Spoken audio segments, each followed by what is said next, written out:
79T 2458 Learning Corp. Little Red Riding Hood. Take one.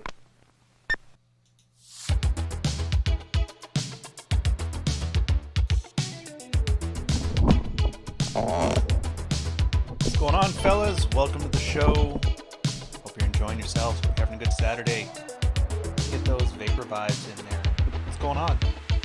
The coffee's coming. The coffee's coming. I'm sorry, the coffee's coming. Right. I don't really have a way to segue this, so just, yeah. What's going on, fellas? It's going to be a fun little Saturday.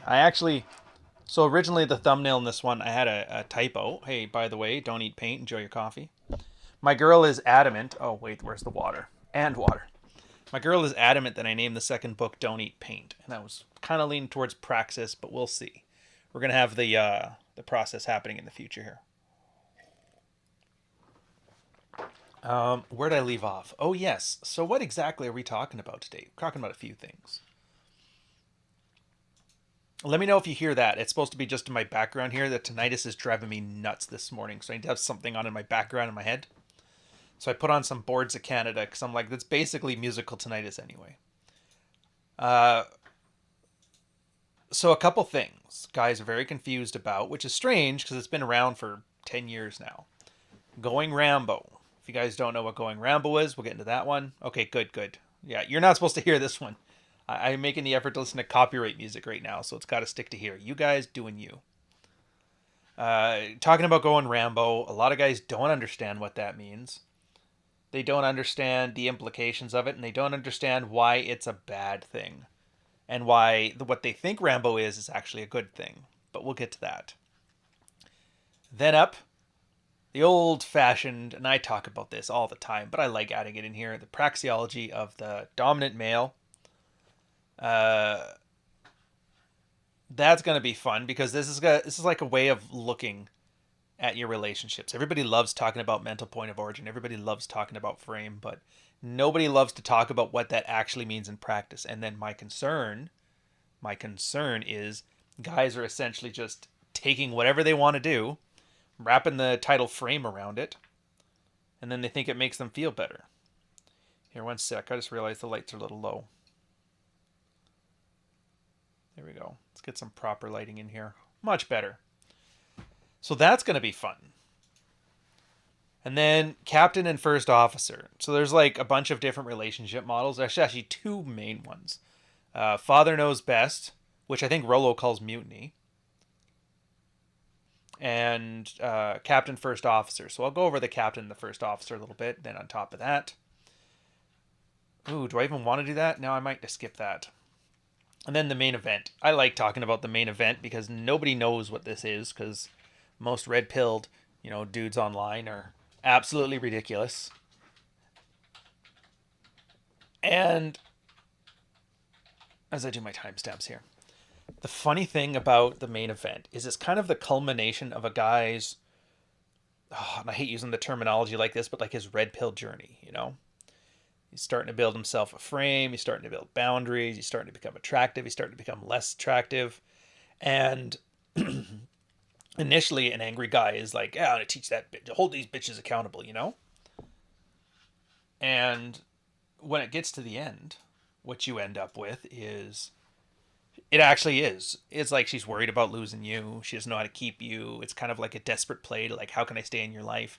But once you're there, all that revenge fantasy shit is gone. You don't even like it anymore. Oh, Dark Knight Dev. Thank you, sir. $2 super chat. Guys, listen to Ryan and Ian Ironwood, The Red Pill Room. Yeah, he's one of the forerunners of this, man. It's awesome.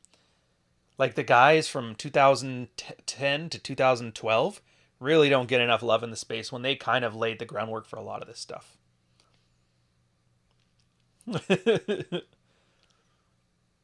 Where am I going with here? Oh, yes. So that and Coming to Jesus, that's the other one people don't talk about. Like, well, what do you do about the main event? Well, it's called a Coming to Jesus speech, but again, we'll hit that one up. And then at the end, I kind of like the idea of outcomes, right? Everybody likes to know, so if I do this red pill thing, what happens? And there's 5 outcomes. Either your wife, starts to become a good wife because you've become a good man. The polarity thing. happily ever after, whatever. Then there's 4 different ways that it kind of guys make their own choices that may not be in the girl's best interest. It's like leaving her and plating her, leaving her and not plating her, not leaving her and demoting her to plate, and then not leaving her and going back to the norm. Those are the other 4. And so I was going to talk about leaving your wife, but still putting her on rotation, which you're like, what? What's the point of divorcing a girl if you're just going to sleep with her? It's like, you'd be surprised. You'd be surprised. Yeah, come to Jesus. Hey, what's up, Robbie? It's good to see you. We got Rob in the chat. We got Allie in the chat. Playing the T-Rex Army songs. Gotta love it. I see a bunch of you guys talking about Toronto. As far as the meetups, you guys don't want to meet. We're not going to. It'll be weird. It'll be weird. I'll let you down. Whatever you got in your head is like, I'm not going to meet up to it. So let's just skip that and stick with this part. Besides, there's always that off chance that one of you guys is going to turn me into a fucking skin suit.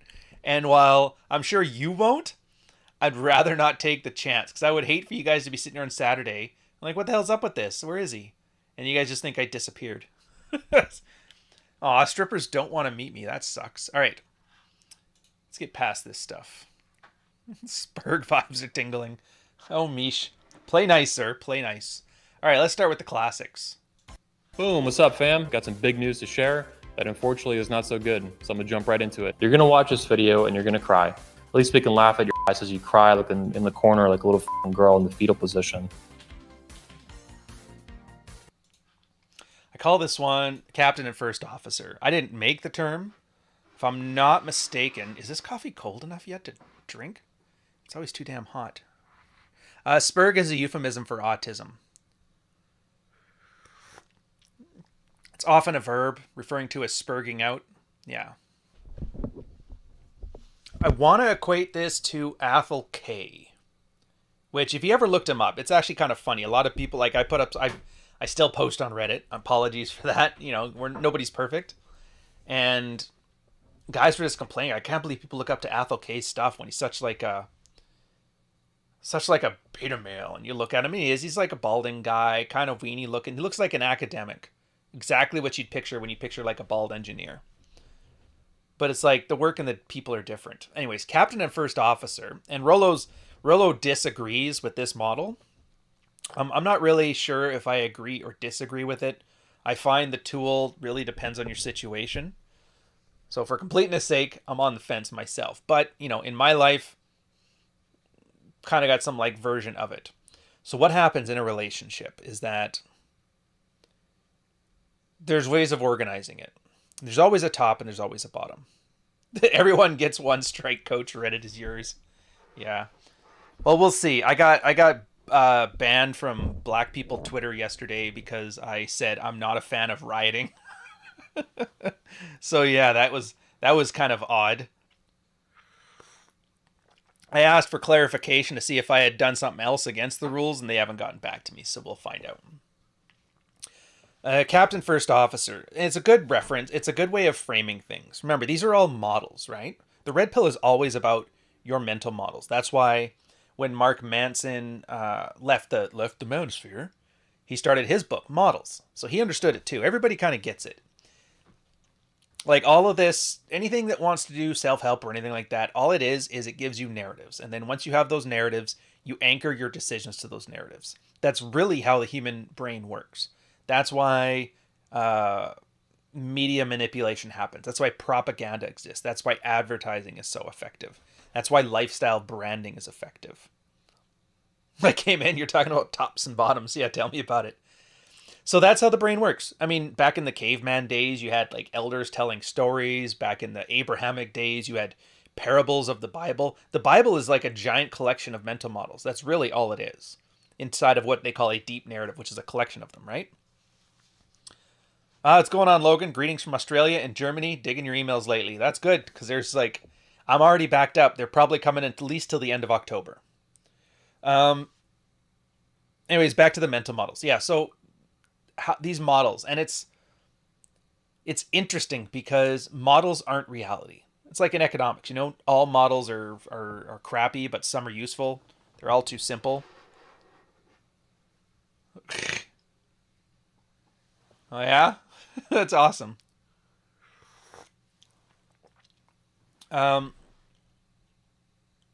Thanks for suggesting articles in the Marapri. I wish I had read that 6 months ago. Can't get enough of that stuff.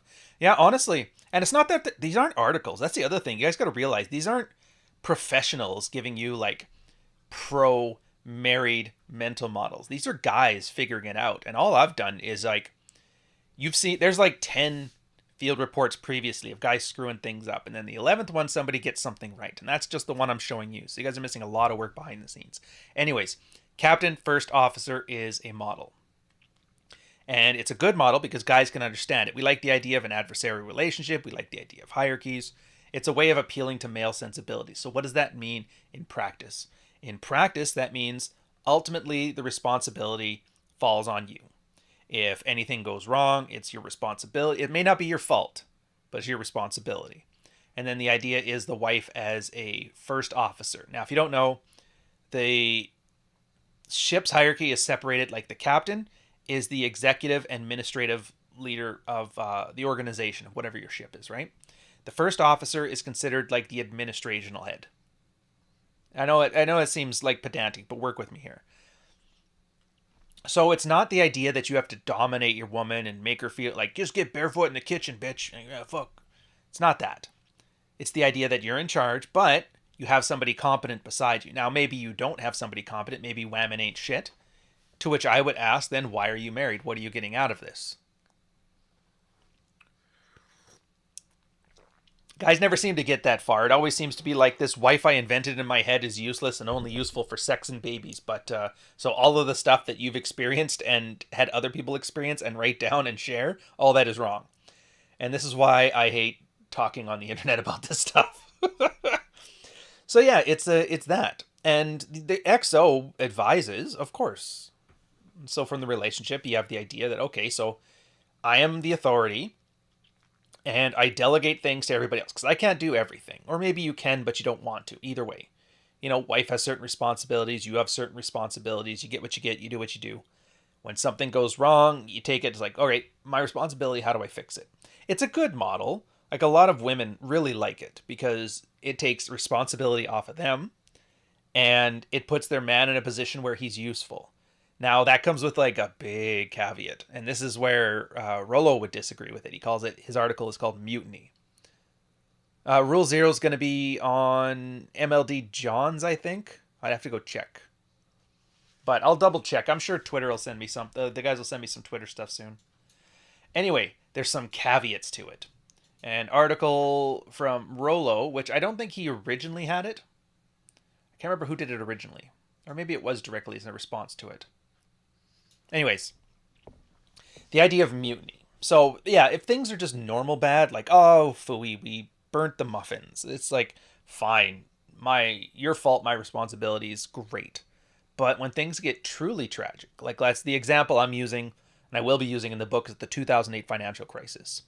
It turns out guys that were in construction, guys that were in all parts of like those industries surrounding real estate, just got gutted, and they haven't come back. So this is something completely outside your control, right? Yeah, we lost my income, and I don't feel like as much of a man because I'm not useful, and things get really bad. Now, at that point, the XO is no longer like, all right, we're in this together, we're going to figure it out. She's like, all right, I'm out of here. I got to figure this out for myself because I got kids to feed. And she decides to leave his ass. A lot of guys did everything right and still lost. Your XO can believe in whatever she wants. That's the other thing. The captain listens to other people, but he isn't obliged to actually do any of it. Yeah, well, that's the thing. 2008 is going to happen again. Of course it's going to happen again. 2008's been happening every 10 years since like 1900, and that's only because I didn't look any further back. What do you think those big labor strikes in the 1920s were? Those were like horrible. People were getting killed because they just wanted a day off to spend with their kids. The 1910s, obviously, they had a bit of a situation where a lot of dudes were dying off. A lot of women like, oh, my husband's not coming back from the war. Then again, do I need to bring up the 1930s and 1940s? In fact, the 1950s were the only time they didn't have like a giant a giant financial crisis, at least not in the States. The States and Canada was good. But everywhere else in the world, like Europe, was burnt to a crisp. So they were really hard times. And again, times get hard enough, she's looking on. And that's just the way of the world. Like, I can't tell you there's some simple tip and trick to fix that. All I can tell you is, well, when it happens, this is going to be why it happens, and this is what you can do, which is basically like learn to live with it and get something else. Then the 70s with the OPEC crisis, then the 80s, like the complete manufacturing sector in North America was wiped out. The 90s had the dot-com boom or bust. The 2000s had the 2008 crisis. The 2010s are having, just inflation. Every 10 years, there is a giant financial crisis that completely crushes things, creates environmental impacts that can just ruin a relationship. So remember, for a lot of you guys, environment matters more than you think. So the captain first officer is kind of limited in that regard. When things are great, it works great. When things are not great, not so hot. And that's why, and there's an alternate one I'm not going to talk about. It's called Father Knows Best. I don't know if that's the right name for it, but that's the one Ultimate Cad called it. But anyway, that's a different episode. Yeah, so that's how captain first officer work, right? Makes sense. Guys understand it. Now, it doesn't mean you automatically take your advice of your XO, right? Because I remember there was a great mids watch I put up. It was an old Jack post where this girl was named Vampire Squid. And anybody here who's been old married red pill will remember this one. She came on to the married red pill 7 years ago, and she was pissed. She's like, you guys have ruined my husband. We were happy. Things were great. And then he started reading some of your stuff, and now he's puffing his chest and calling himself an alpha male. And we were fresh and fit before fresh and fit. And so everybody's like, what? Who the hell are you? What are you talking about? And how do you know your husband's even here? Anyways, long story short, it turns out she was extremely anxious about this whole power dynamic shift. She was the girl who partied it up and enjoyed herself in her 20s, top of the world, settled down in her 30s, nailed that landing, nailed it. And the guy was the one who worked very hard through all of his 20s to hopefully get a girl, and at 30, he finally won the prize. And so he had a bit of a fear missing out. So now that he had gotten red pilled, he understood his stuff, he became more attractive, he started to become resentful, and that caused a whole bit of a hassle there. So we realized, okay, so that's the issue. It's like you just got to get over it, man. There's no fear of missing out. If she leaves you, you'll definitely get your other things, but hopefully you don't hate your kids. Otherwise, you're going to probably hate that situation. Anyways. So after all was said and done, she was like, you know what? Let's give it a try. Whatever. Makes him happy. Sounds good. And he was making a bunch of mistakes because he actually kind of was a bit of a man-child. He just wouldn't listen. And there was this situation where they had a dinner party. He went out to the store, grabbed some red wine, brought it back home. The wife was pissed because the guests they had coming over, whatever, she is allergic to red wine. And he brought it back. He's like, oh, I didn't even realize. And then she kind of had this big frustrated blowout saying I don't know if I can deal with this. And she kind of got very despondent and kind of checked out. So the guy was freaking out. And that's where Captain First Officer comes in. And this is where the story comes to the point here.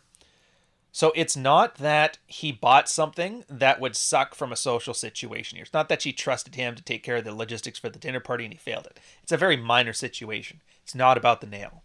It's about that he didn't even think about it. And that is a telltale sign. That wasn't the first place in the marriage that had come up. It had come up everywhere. And usually she would pick up and cover for it, being boss bitch and that stuff. So now that she's like, all right, you got it, champ. And he was dropping the ball left, right, and center. And it just happened that the wine was the one time that she had her fucking moment. Now, if you're the captain, it's not nobody's saying you can't buy the red wine. If you just start doing whatever she suggests, how different is that than just being a plow horse, right? So let's say, just some hypotheticals here. Let's say the friend of the dinner party, yes, she's allergic to red wine. But when you buy white wine like she likes, she drinks half a glass, complains all the time, and just or doesn't even drink any of it. She just has it there and it's open. Here, one sec. Right.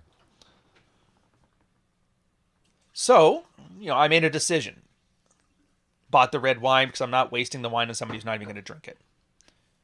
And that's how Captain First Officer works in these situations. In this case, it's you can obviously make decisions that are not in her best interest and they are in your best interest. And girls can accept that. Girls can definitely put up with like a guy treating them like crap. I got plenty of examples if you want to see that. But here's the thing. You thought about what she wanted, you thought about her concerns, and you disregarded them. That's fine. But not even knowing they're there, it's not fine. It's, again, that's why men and women are different. Guys, I don't care if you knew there or they weren't there, just don't do the damn thing. But then when you think of women that way, obviously that doesn't really work so well. And and this is the part where guys kind of miss captain first officer. Is that they think it has to be, you're the captain, the XO brings something up, you handle it, you sort it out. It's like, no. Sometimes you're going to make very unpopular decisions. People are going to walk the plank, right? And that's okay. Girls will put up with all kinds of crap as long as it's like from somebody they trust. It's huge. I'm surprised. Quick pause here. Sam Whiskey, thank you, sir. $9.99 super chat. Coffee should be black as hell, strong as death, sweet as love. Muhammad Ali, Ottoman governor of Egypt. Oh, that Muhammad Ali. I was like, governor of Egypt? I thought it was Rumble in the Jungle. Yeah, and I feel bad for guys who find the red pill post-marriage. Don't. Guys who find this stuff out, it really doesn't matter when, man. There's guys that were like in their mid-60s, getting close to retirement to find it out. There was a guy in his 50s that was going to retire early, had to find it out. There's guys in their 40s after a divorce had to find it out. There's guys in their 30s in a dead bedroom that happened out of nowhere that just found it out. You're finding out this stuff when you find it out. It happens when it happens. Don't be mad that it's gone. Just be happy you were there. You know the saying, whatever.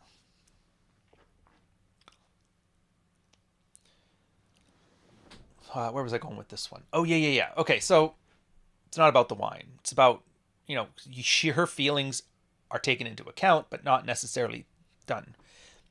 Women put up with all kinds of drudgery. And here's actually a great example. Picture the guy who's like fairly abusive. And then the girl that sticks with him makes excuses for him. She goes out with her friends. Her friends are like, and he's like bitching. Oh, and he smacked me around or whatever. And she's like, oh, you should leave him, girl. He's not good for you. Look what he's doing to you. And she's like, yeah, I know I should. I probably should leave. And then she goes back to him. And everybody always calls this like some battered wife syndrome thing. I'm gonna posit something different here. Is that if a girl truly desires you, if a girl considers you her hypergamous best option, she will put up with all kinds of drudgery in that. Because her ego's made the choice. This man, right here. And once her ego's attached to it, everything else becomes apologetics. Bet y'all weren't thinking of that when Rollo was talking about girls crawling through broken glass, huh? You'll crawl through broken glass for an alpha. Well, yeah, what if that broken glass is like, I had a hard day at work and it's time to give some Irish sunglasses. You're like, yikes. Yeah. Now, look, it's an extreme example. I'm obviously not suggesting you become a physically abusive man. I think that's ridiculous. But in their example, you can see the truth in what we're talking about here. So yeah, and it's almost good sometimes. Well, I mean, I'd say it is good all the time, but it's good on occasion to see men making decisions that are suboptimal for their wives. Their wives can complain about it. Their wives can be mad about it. Their wives can bitch about it. Of course, you can react however you want. There's no force in the universe that can stop you. But you stuck. You stuck around, didn't you? Sam Whiskey, $4.99 super chat, sir. The perfect woman is a ship at sea. Yeah, I don't want to get too lost in the metaphor here. This is a really specific thing we're kind of talking about, and the problem with, and I agree, other than I have some like horrible seasickness. Yeah, so it's captain and it's first officer, and that means like if the marriage is really shitty, if the wife is just not making any efforts, then yeah, it's your job, it's your responsibility to kick her off. I would say it's closer to the idea of extreme ownership, minus the whole X Games red pill vibe that you add to it, right? So it depends, and this is where the argument comes in. Like, well, how can you be a captain with the first officer when the first officer leaves at the first sign of trouble? It's like, yeah, well, she can, but if it's gotten to that point, you should be the one kicking her out anyway. Yeah, you picked her, and that's why I kind of like ascribe to it closer than Father Knows Best, only because It's like Rob is saying in here, you picked her. Like, dude, if you take any situation, take the most I'm a victim, they've wronged me situation in the world, and you walk back the chain of events that got you to that point, there is always a point where there is an obvious decision that you could have made to avoid all of this, and then you chose not to.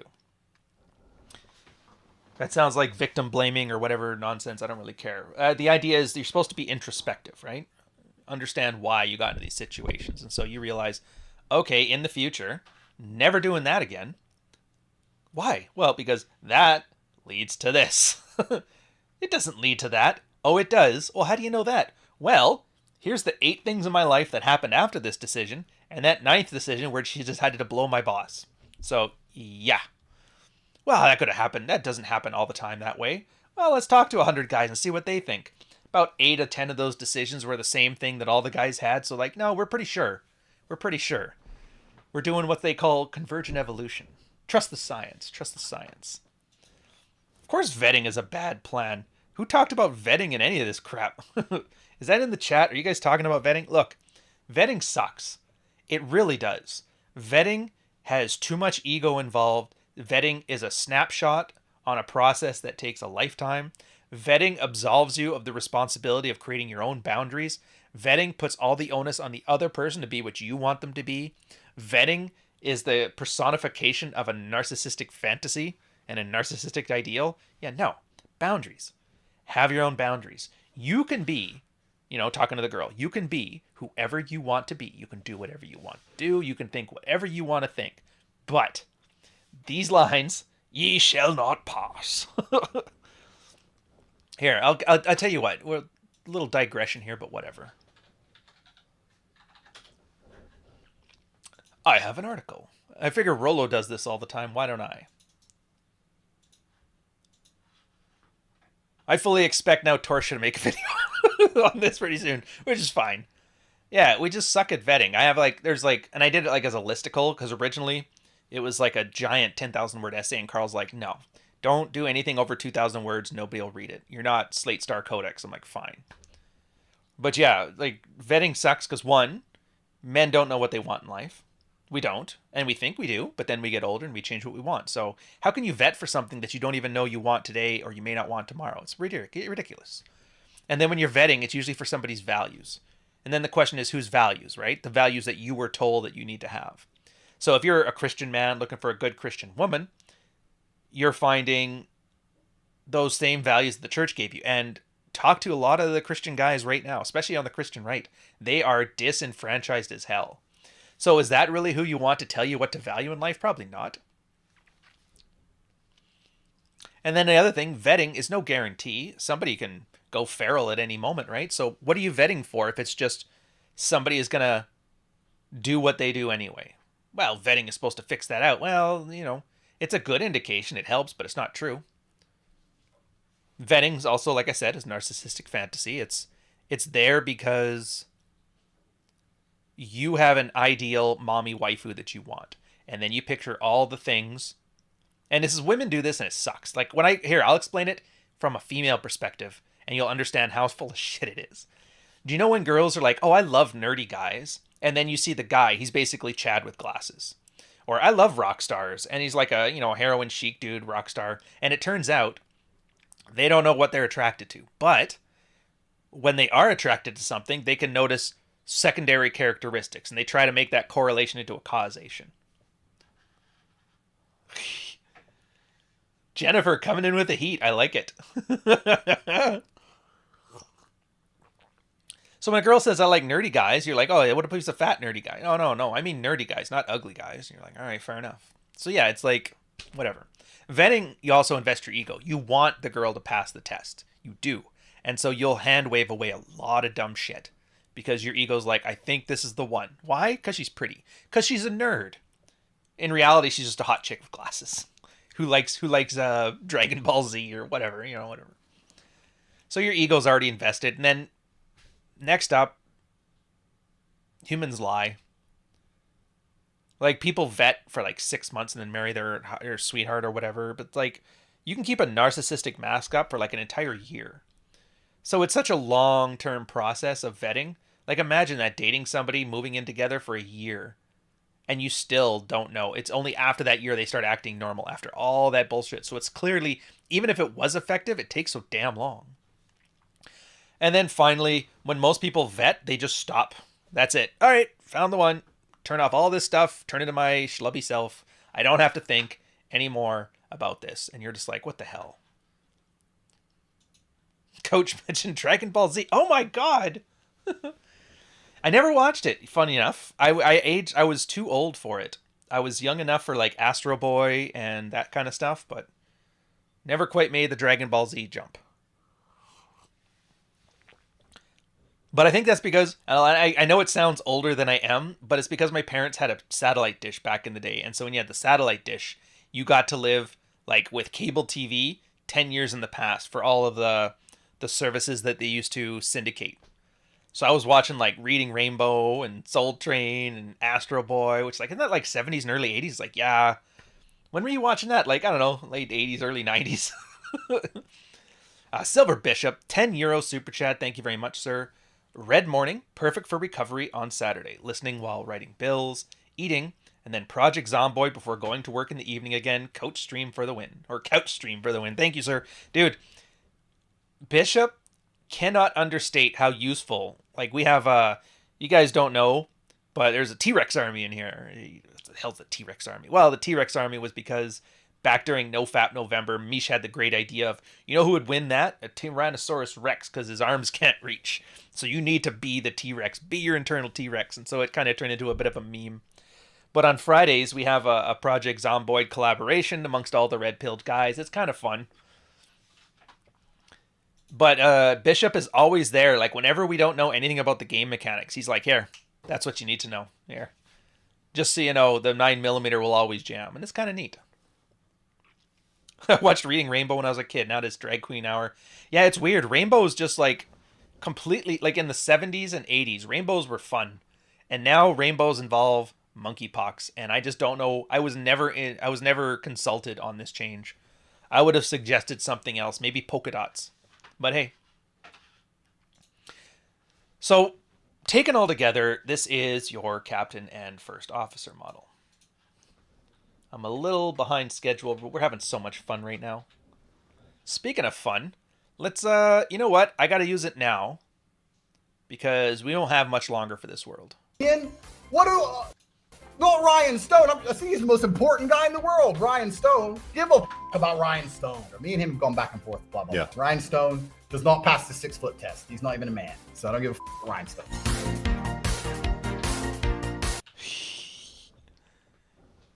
Praxeology. I was terrified. So there was a period there on YouTube where every Tate video was getting scrubbed from the internet. Everybody's like, yeah, my Tate interview was gone. My Tate interview is gone. My Tate interview is gone. And I'm like, dude, how hardcore are they doing this search? Because if this like 20-second ad of him shitting on me like the Ultimate Warrior, then like I'm gonna lose so much content. And I was like, oh, I'm looking through. I'm like, oh, I'll fight it. It's whatever. It's enough to beat copyright. So whatever. Yeah, Tate's endorsement. I have 15 minutes. In 14 more minutes, nobody's going to know who this guy is. Like the Anthony Johnson one, everybody's like, who's the dude in the hat? So these ads now are just going to be, it's going to be like Michael Jordan had that problem. Like, remember the meme where Michael Jordan is crying into the thing? And then people use that as a reaction gif. And now Zoomers are like, hey, that's the crying man. And everybody's like, dude, that's Michael Jordan. Eventually it's going to be, hey, that's the bald guy who's yelling at you. And like, oh, that's the hat guy. Nobody's going to know who these people are. So yeah. Stout. Oh, damn it. Okay.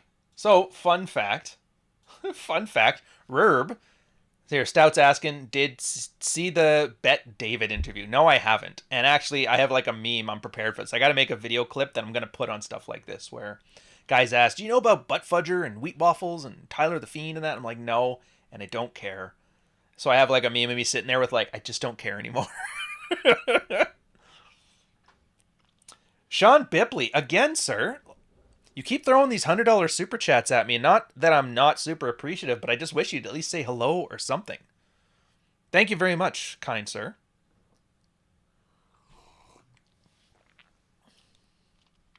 Ryan is 5'11 and 5'6". Honestly, I don't even know what it is in inches, because in the military, when they do your height check, they do it in centimeters. I just know I'm 175. It's 175 barefoot. So you guys can do the math on that on your own. At least I think it is. Might have a hunch. So I might be like 140. All right, next one's Praxeology of the Dominant Male. Yeah, somewhere around there. I don't know. To be fair, I've got to make a video on it, and once the book is finished, I probably will, but I got a few other things on the go. Actually, we're going to call this Bantz. We're going to save Praxeology for like 5 minutes, because I got some fun stuff for you. Because everybody's always like, if you're not 6 foot, women won't like you. And they got this stat, like, default friend, person I follow on Twitter, she's sweet enough, puts like girls' preferences by height on the dating apps. And it's like, of course you put 6 foot on the dating apps, because, you know, everybody thinks 6 foot is the best. So of course girls are going to pick 6 foot, right? But here's the funny thing. Has anybody ever done an IQ test or a military aptitude test? There's all these tests you can do. And they always check your spatial logic. They check your verbal logic. They check your mathematics logic. There's all these kind of things. And it was something funny I found with my military aptitude test, which it turns out they're like, you're in like the 97th percentile. I was like, wow, that's pretty smart. They're like, yeah. And I look it up. I'm like, wow, I can use this to like apply for Mensa. That was back when I was like, oh, I don't want to be around nerds now. But back then I was like, oh, that's cool. Talking with the clerk that was handling my stuff. It's like, yeah, apparently it's Mensa good. She's like, what's Mensa? And I was like, oh, fucking pleb. Boy, oh boy, that was cringe. Anywho, something I found out through this was that men and women scored different. Yeah, smart, exactly. Oh, by the way, if you want to do the trademark in chat, Rob, hold down the Alt key, and then on your number pad, hit 0153. You will get... Here, I'll show you. Et voila. I'm 6'4". When I see that in a dating profile, that'd be a no from me. But here's the point. Girls statistically and significantly score lower on spatial logic. Now, I'm sure I can wrap a narrative around it. It's because men were the hunters, so we needed depth perception, blah, blah, blah, blah, blah. Whatever. Just know it's there. And so that means girls don't know what the heck height. Girls don't know what height means. Nicely done. Allie outscored me by 2 points. Or I outscored her. I don't know. Whatever. It's 2 points. Like, who cares? To be fair, I don't think of it as like a flex at all. I actually think of it as a detriment. It's like guys who complain about going bald or something like that. It's one of those things. You can make it work, but it's not helpful. Just shave it. All being smart does is let you think about how smart you are, and then you don't try when something is hard because, oh, I'm smart. Smart people shouldn't have to try. It should all come naturally. That's why smart people are working in Starbucks right now. Be Homer. Put the crayon back up in your nose, sir. Oh yeah, so that was the thing. What was I going on with this one? The thing. Oh yeah, so if they don't know what height is, they don't know what 6 foot means. Even the memes, you see the memes, 5'8" guy, 5 foot girl who says that 5'8" is too short, stuff like that. They don't know. And if she's into you, that automatically adds like 6 inches of height to you. Look, the only thing they know, like I've had my girl and girls I've dated consistently, like here, looking up to me, saying they're taller. It's like, I'm taller than you because I like your eyes coming down to here, but they don't realize that as they're looking up, they're like their line is up too. So yeah, by a perspective painting, if I put you in front of me, you might look all higher. And if she's into you, you're going to be like 6'7" as far as she's concerned. Hell, I remember I sailed with a girl. She was hilarious. Every month she'd have a new boyfriend, and his dick would be as big or as small as how happy she was in the relationship. As soon as they got together, she's in love. Oh, big fucking hammer. They're breaking up. He's a little dick fucking. And you're like, wow, it's amazing. Women have the power to grow and shrink men like those Alice in Wonderland cakes and mushrooms, you know? Yeah, exactly. So it's almost one of those things that, like, if you don't bring it up as an insecurity, she won't bring it up as an insecurity. If anything, even if you are, let's say what's the perfect height they're saying? 6'2". That's the incel ideal, 6'2" or 6'10" or whatever. And if somebody asks, so tall are you? No, you're not even 6'2". It's like, no, I'm 5 foot. Obviously, you're taller than 5 foot, but it's just showing you don't care. But nobody talks like this in real life. This is only on the internet. This is only on Tinder matches where people ask this because people are just stupid. Plot twist, I'm secretly 6'5". Does it really matter though? Doesn't. If I really wanted to flex about stuff, I could flex about my like perfect teeth or the fact that I got a full head of hair and it's not going anywhere. Like I got genetic flexes if you want, but nobody has ever walked up to me and is like, wow, no bald spot. Thanks, man. It's like nobody. Do you think people do that with anything? No. Do you think guys who have bald spots don't get laid? No. Do you think guys that have horrible teeth don't get laid? Dude, they get laid all the time. Meth is horrible, but meth is definitely an aphrodisiac. Yeah. So, like, just get over it. Now, back to Praxeology dominant male. You know what? Let's change the pace again. Name a bigger red flag than a white guy with a podcast. I'll wait.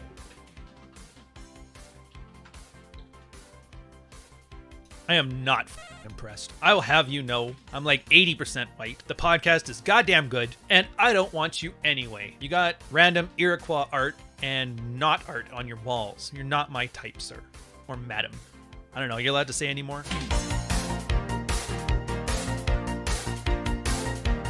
It's funny, I like those tiles in my kitchen, but before they were there, we just had like a plain white backsplash, and part of me kind of regrets not just getting like white subway tile, so it'd be like white on white.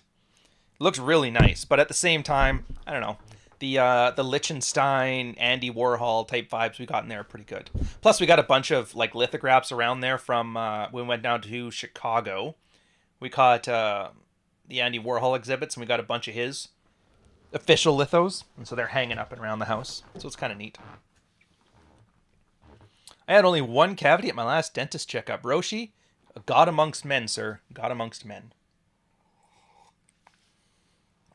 Praxeology of the dominant male. It's probably my favorite red-pilled article. Because, in a way, it's a 10,000-foot view of what the red pill's always been about. Like the idea of the mental models, the swapping notes, the OODA loops. They didn't have those terms so much. Those have kind of come up as it evolved. It's like, it's a 10-year-old article now. But the idea was, how does a man solve problems in modern society, right? Like, you can't just say, follow your instincts. Return to monkey is not a proper sexual strategy. Because we have diabetes now. That's the problem. I've told you guys before about sexual diabetes, where I make the case that, so we are genetically predisposed to want to eat. Because we were born in like a world where food was scarce, and so you eat as much as you can. Fat, it was impossible to get fat. If you found sugarcane, you sit there and start chewing on it because it give you enough energy to hunt. Worked great until like 100 years ago when food became so plentiful and so condensed that we now get diabetes from following our instincts. Our instincts are literally killing us because we have to adapt to an environmental change. And in this case, the environmental change is the consequences of the Industrial Revolution. It turns out the Unabomber was right. Oh my god! Did he really bring up the Unibo? Yes, he did. Yeah, fasting wasn't optional. Exactly. So, the point is, you can't automatically say, well, your instincts know better on this. Your instincts were good in the agricultural revolution. Your instincts were good in the Paleolithic and the Neolithic eras. They're not so good right now that you're driving a car to go take a flight while eating a candy bar. Sexual diabetes is the same thing. Real Fan Sapien, $9.99 super chat, tuition. Well, thank you very much, madam. Very kind of you to say. I appreciate it. Oh, set aside your calendar. Once I'm back on the docket, I think end of October, coming on Red Morning, we're going to start having guests again. It's going to be so much fun. I got a whole bunch of people lined up. I got to start reaching out. I want Rob back. I want Nick back. I want Wine More Please. I want Rule Zero Dad. Have you. Might even bring Torsha just to see. Rolo. Haven't actually had Rolo on the channel. I've been on his a bunch. Never brought him here. Every time I answer a super chat, I get a freckle. I wish I'd have half the freckles I got now. Anyways. Hey! Put a link to your Substack, too, because I always like that stuff. I reference it enough. You might as well. Anyways. So it's going to be fun. More names, too. Oh! I was going to talk about Praxeology, but I did a podcast with Zertis again. You remember the MK Ultras? MK Ultra Wednesdays? I think he called this one M Canadian Ultra. It was neat. There was Danny Polishchuk. You guys remember the guy who does his show with Ryan Long? So it was kind of neat to see that guy. Last time I saw him was in Toronto when they were doing the last comedy tour, and we were talking about a lot of Canadian conspiracies. So it's pretty interesting. You know what? Nonstop, I'm not against TFM. Out of all of like do you know about these guys? I could see having TFM, but it would be probably more adversarial because the one time we talked, I was bringing up the Uncanny Valley, which is the reason I don't like about his whole doll culture stuff. Like, as far as, like, you know, morality goes, I could give a shit what you shove it into, like, right? But, yeah, he probably wouldn't want that because I'd be fairly critical of the lifestyle, and he'd be probably fairly critical back. We'd be arguing about different things, but I'd be open to it. Anyways. Wine more, please. More than the trad girl. $10. Thank you very much, sir. Yeah, honestly, I don't listen to anybody, but... Like I said, when I usually hear, he's one of the few people. I will give him credit here. When you see Rollo, he'll engage all these guys. And every single one of them is just there to build clout and shout at him. TFM generally came in there with the idea that they were sharing information. So, you know, credit where credit is due. He at least came to play. Even if you disagree with everything. And I'm like, you know, some yes, some no, whatever. Let the mods know if you bring... Oh, I will be. Yeah, that's the other thing. There's something to be said, like, how much work do I want to make for these mods when I bring in people that have different audiences to ours, right? But anyways. Skipping the dolls thing, we're getting back to Praxeology, the dominant male. There. Praxeology, the dominant male. What's the time? I'm going to change that to 46, because obviously the 5 minutes of sex doll talk's not helpful for us. Dark Knight Dev, $10 super chat. Thank you very much, sir. Enough with the whammon. I need help getting friends in high places. One of my social hobbies is cooking, specifically grilling, barbecue. How can I use this tool? Well, the fun thing about the high places and social hobbies, honestly, have kids. I'm watching my friend do this in real time in his community. Like, his kids are doing baseball and hockey and all that stuff, and he meets with the other dads there. He also has his friends from work who are military and ex-military guys, and like being very good at his job and being very extroverted helps him build these networks, which work out well for him, right? Plus the fact that the network has to be specific to what you're doing. Like Wine More Please has a network in his industry that I can meet all those guys and be high up in that network, but it doesn't really do anything. They don't get anything from me. I don't get anything from them other than, you know, like male companionship. We'll hang out, have a beer. But if they want to make some push on their own thing, it doesn't really matter. So you kind of have to have roots somewhere in order to start building a network. And that's the trick. It's like right now, I know you're moving. I know you're changing your vocation. So once you're in there. But yeah, as far as grilling barbecue, honestly, and this is going to be weird, the one thing I'm noticing lately is you make a YouTube channel where you show off your passion. Like Over the Pond, I think is the one it's called. Sawmill channel. I love the thing. And this guy's in Kentucky or Tennessee, and he runs a sawmill. And then he, you know, cures the wood and sells the wood, makes more money running a sawmill on YouTube than he does as a sawmill.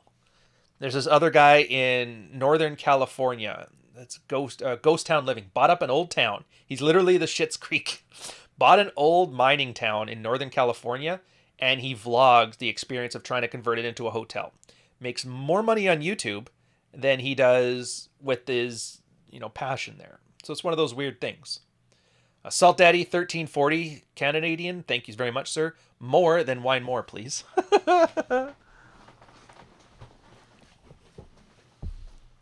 Oh, look at you, Sam, fam, with the alley here with the, I want to spend 20, but I can't defend that to my husband. Look at that. Even has to throw the wifey flex in there.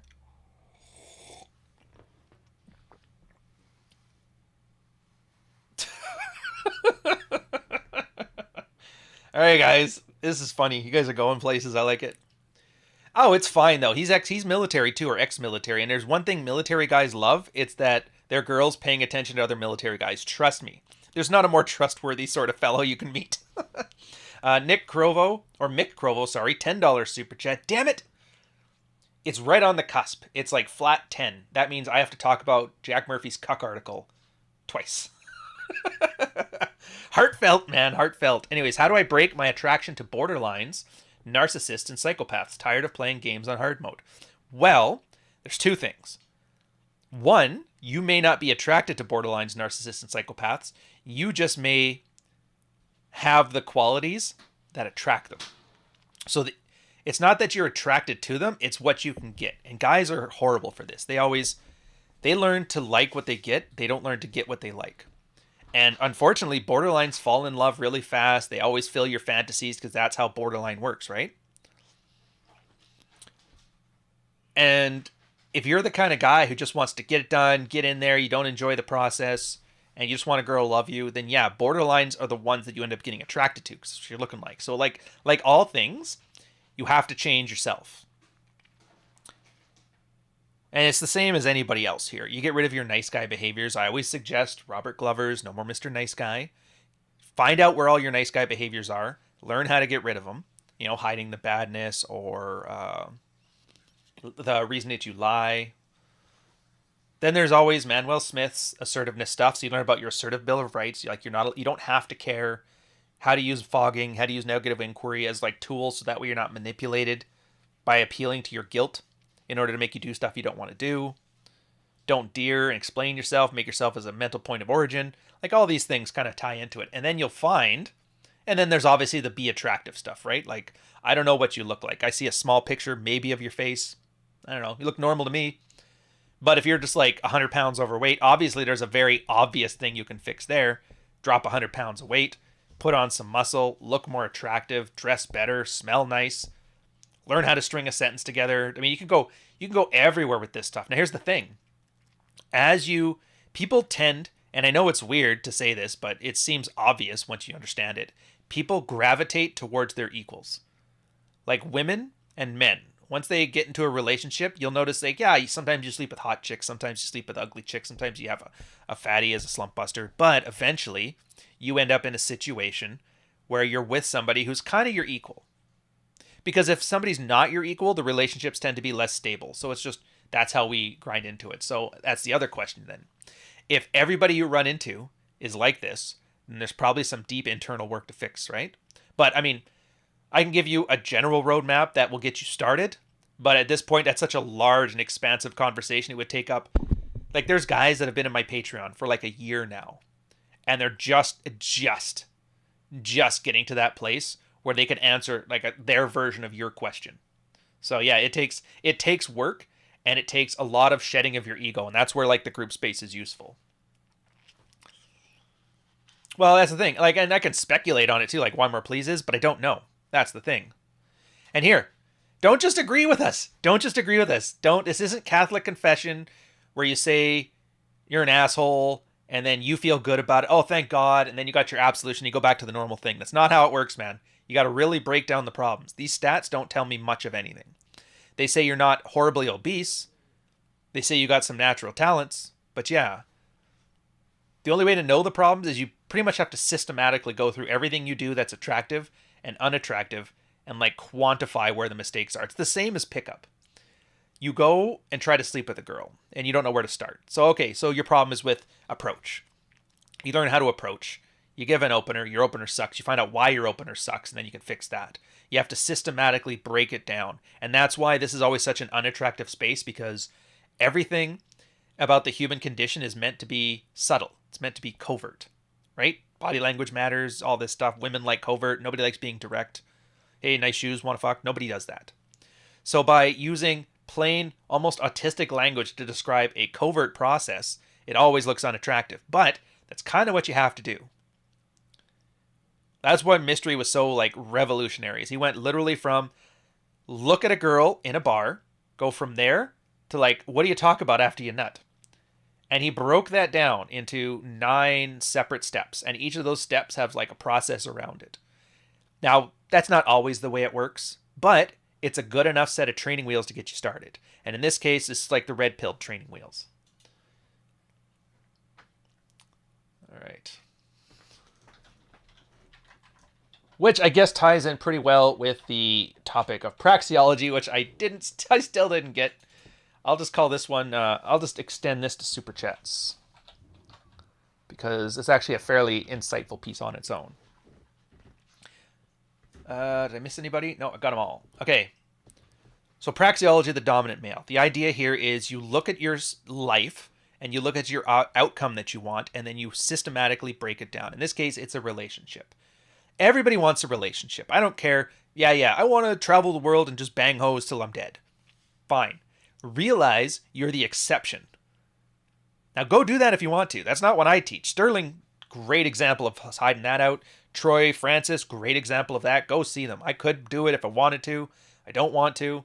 It would take a lot of practice. I'm probably out of practice, and I'm probably not as good as them, but in a couple years, I'd get there. It's fine. If you want it, go for it.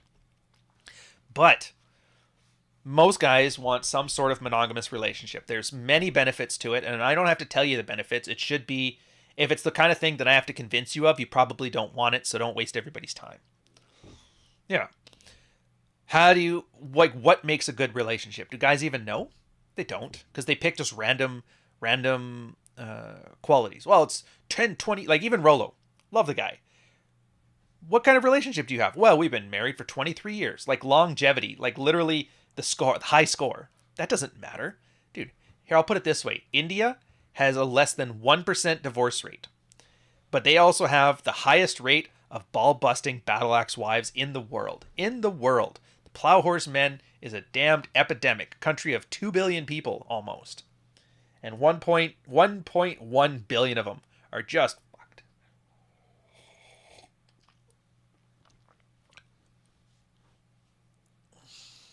Mick, there's no such thing as a beta.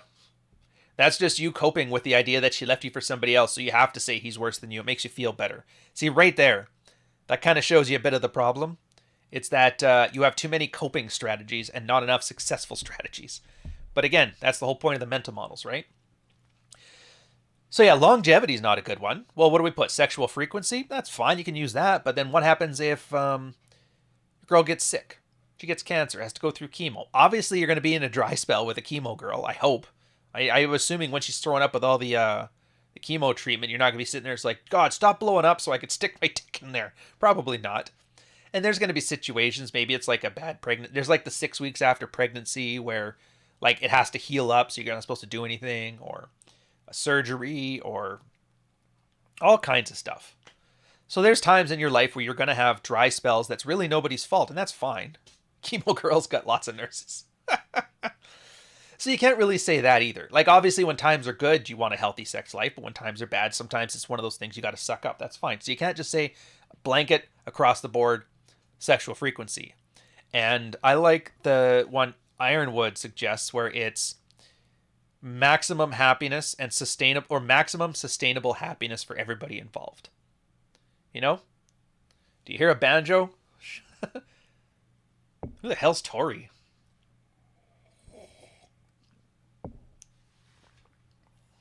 Well, Mick, I got that impression of the neediness here. You keep talking about it because people are listening to your problem right now. That's one thing, by the way, you've really got to shed. The idea that other people care about you, like nobody gives a shit about you. And that's okay. That's perfectly okay. Because once you accept that as a fact, you realize you don't need other people to sympathize with your problems. You don't need them to agree that, yeah, that sucks, man. You don't need it. And then once you realize you don't need it, you start making better decisions. There's the first free piece of advice you can take. You ain't shit. And that's okay. You know?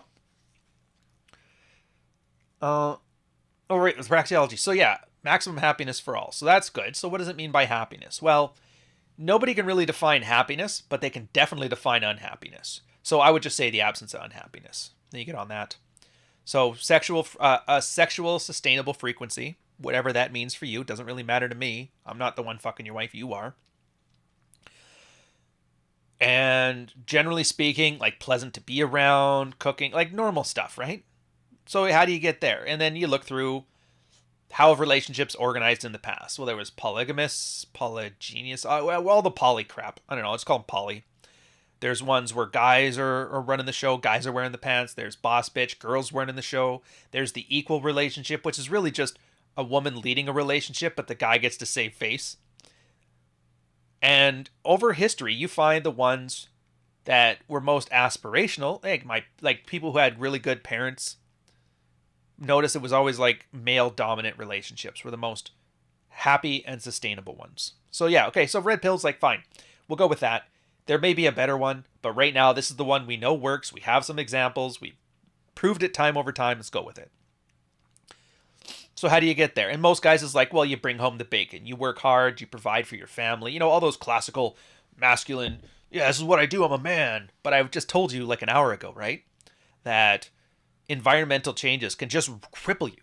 2008 happens. You lose your job. The industry tanks. You're not getting your job back. So if you make your method of dominance economic input, you are no longer in control of your life. You're just hoping the world doesn't fuck you over. And I'll tell you right now, oh, I'm a lawyer. It's fine. I'm a this. Yeah, AI's coming, bro.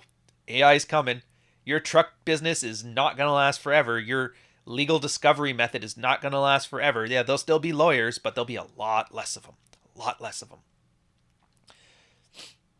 And on top of that, life is good right now. We have dishwashers. We have stoves. We have ovens. We have Uber. We have cars. We have buses. We have forklifts. Jobs are so easy now that women can do them. It's crazy, isn't it? Yeah. And now that you have these giant organizations with large hierarchies, collaboration, cooperation, conscientiousness, all these things start to matter. Do you know who's got those in spades? Women. Right now, I don't know what it is right now, but I remember 10 years ago when this was first kind of being worked through, 40% of dual income households had women as the primary breadwinner. 40%. And that number had no signs of going down. I'm sure by now it's probably 50-50, maybe 60-40. Even in my life, I think of my 5 married best friends. 3 of them have their women out earning them. And it's not like, well, she makes $5,000 more a year. No, it's like double. And it's not that because these men are like, oh, they're just late losers. No, they're successful. Like this one's still in the military. So you can't say he doesn't work hard and he doesn't have a good paycheck. Other friend is like past the 6-figure club, super stable government job. Another one there, business runner, that kind of thing. Girls are just out earning them. So you take those things together, you have a girl, like more than likely, girl will be out earning you. Or at least like, 50-50 shot, whatever. And you have the economics of male industries being just crushed by automation. So you just have to, and you're like, so if that's how guys used to establish dominance in a relationship, and it's not a stable way of doing it, but male dominant relationships tend to be the best, how do you solve that? Well, it's like economic input, man. Get rid of it. Make that a non-issue. I'll tell you this, my one friend with the wife who's earning like twice what he earns, and he's earning good, they're that wealthy upper class family. You're like, I hate those perfect families. You know what she does? Throws the paycheck in the account, doesn't look at it again. He handles everything. She just throws the money at him. There you go. Make the family work. Sounds good, babe. So you abandon economic input, and then you realize that nobody needs a man. That's awesome. Nobody needs a man. Nobody has to have a man. There's no negotiation for this. But girls are girls, and everybody wants a man. But they don't just want any man. They want you. They want the good man. They want the man that they can show off. They want the man that when they bring him home to the family, the parents are like, dude, this guy's awesome. They want the one where the sisters are like, your husband's so much better. Like, they want the flex. They want the Louboutin. The Louboutin husband experience. I've talked before about soybean masculinity, and this is kind of what I'm getting at here. And so you're like, okay, so what is it that a man, like, what do you bring to the table? Like, I know that's derivative, but it's what we're talking about here. What do you bring to the table? And guys don't appreciate what we can bring to the table. Like, obviously, there's aesthetics. If you're attractive, especially as you get older, it's an amazing flex. Dude, imagine, like, how old is Rolo? 55, something like that? Look at him. Still got a six-pack. Running in a rock band. Chiseled jaw, 6 feet tall, that stuff. Do you think his wife isn't laughing at all these chicks with these fat husbands? Oh, that sucks about your husband. Let me just go get mine. He's skidooing out in the wilderness right now. Of course that's a flex. So there's that you offer. Hey, I'm better than 80% of the guys who just don't care. Huge flex. Second flex is emotional. Everybody here, I don't think anybody in this chat right now will tell me that they don't want a feminine woman. But 80% of you will probably be like, why is she crying? It's like, you can't have it both ways, man. If you want a feminine woman, You're going to get a girl who tries to nag. You're going to get a girl who cries. You're going to get a girl who gets emotional. Like, that's the whole point. Good comes with the bad. Yes, that's great. She loves to sleep with you. She loves wearing nighties. She loves making you feel like a king, sir. But she also cries over nothing. Well, I don't think you can... you can't train it out. Like, you can't tell them to stop having their instincts. What you can do, though, is you put boundaries on it, right? Like, my girl bitches about, things, because that's how girls vent. So you just put some boundaries on it. Fine, you got an hour. Hear about all of it, walk home from work, and then once that's done, I don't want to hear about it anymore. So that's fine. I love the way... Actually, yeah, it's fair enough. That's a good point. Let's throw this in here, because it's pretty much... I love the way girls smell. I love how they always make sure, by and large, they shower, and they just have an amazing smell to them in general. Yeah, these relationships. Look, I'm all for doms and subs, but everybody doesn't have dom and sub stuff. And there's guys who are better than me to talk about it anyway. I'm literally middle of the bell curve stuff here. I take the approach that women are gonna women, and as long as you are proactive about it. That's why I like manufactured outrage, right? Like, yeah, your woman's gonna get mad. She's gonna need drama in her life because that's just what they need. In the same way that you get horny, they get indignant. So as long as you keep that rotation cycle on things that you have control over and don't care about, then you're not sitting here constantly having to put out fires with fights. Good enough. Let them be how they be. As long as they act right, that's all that matters. Besides, a girl, nagging one day, it's is that what it takes to make you buckle? Really? I don't know, man. I don't know about you, but, some 130-pound tart bitching about something, and I'm just I don't really think I need to get angry about this. I don't know what to tell you. How dare she disrespect me that way? Did she, though? Did she do it in front of your friends and family? Is she just doing it at home? Did she call you a bitch? Well, are you a bitch? No? Then why are you mad? She's just lying. Are you mad that women lie? Women lie? Yeah, apparently. Modern feminism taught them the trick of lying.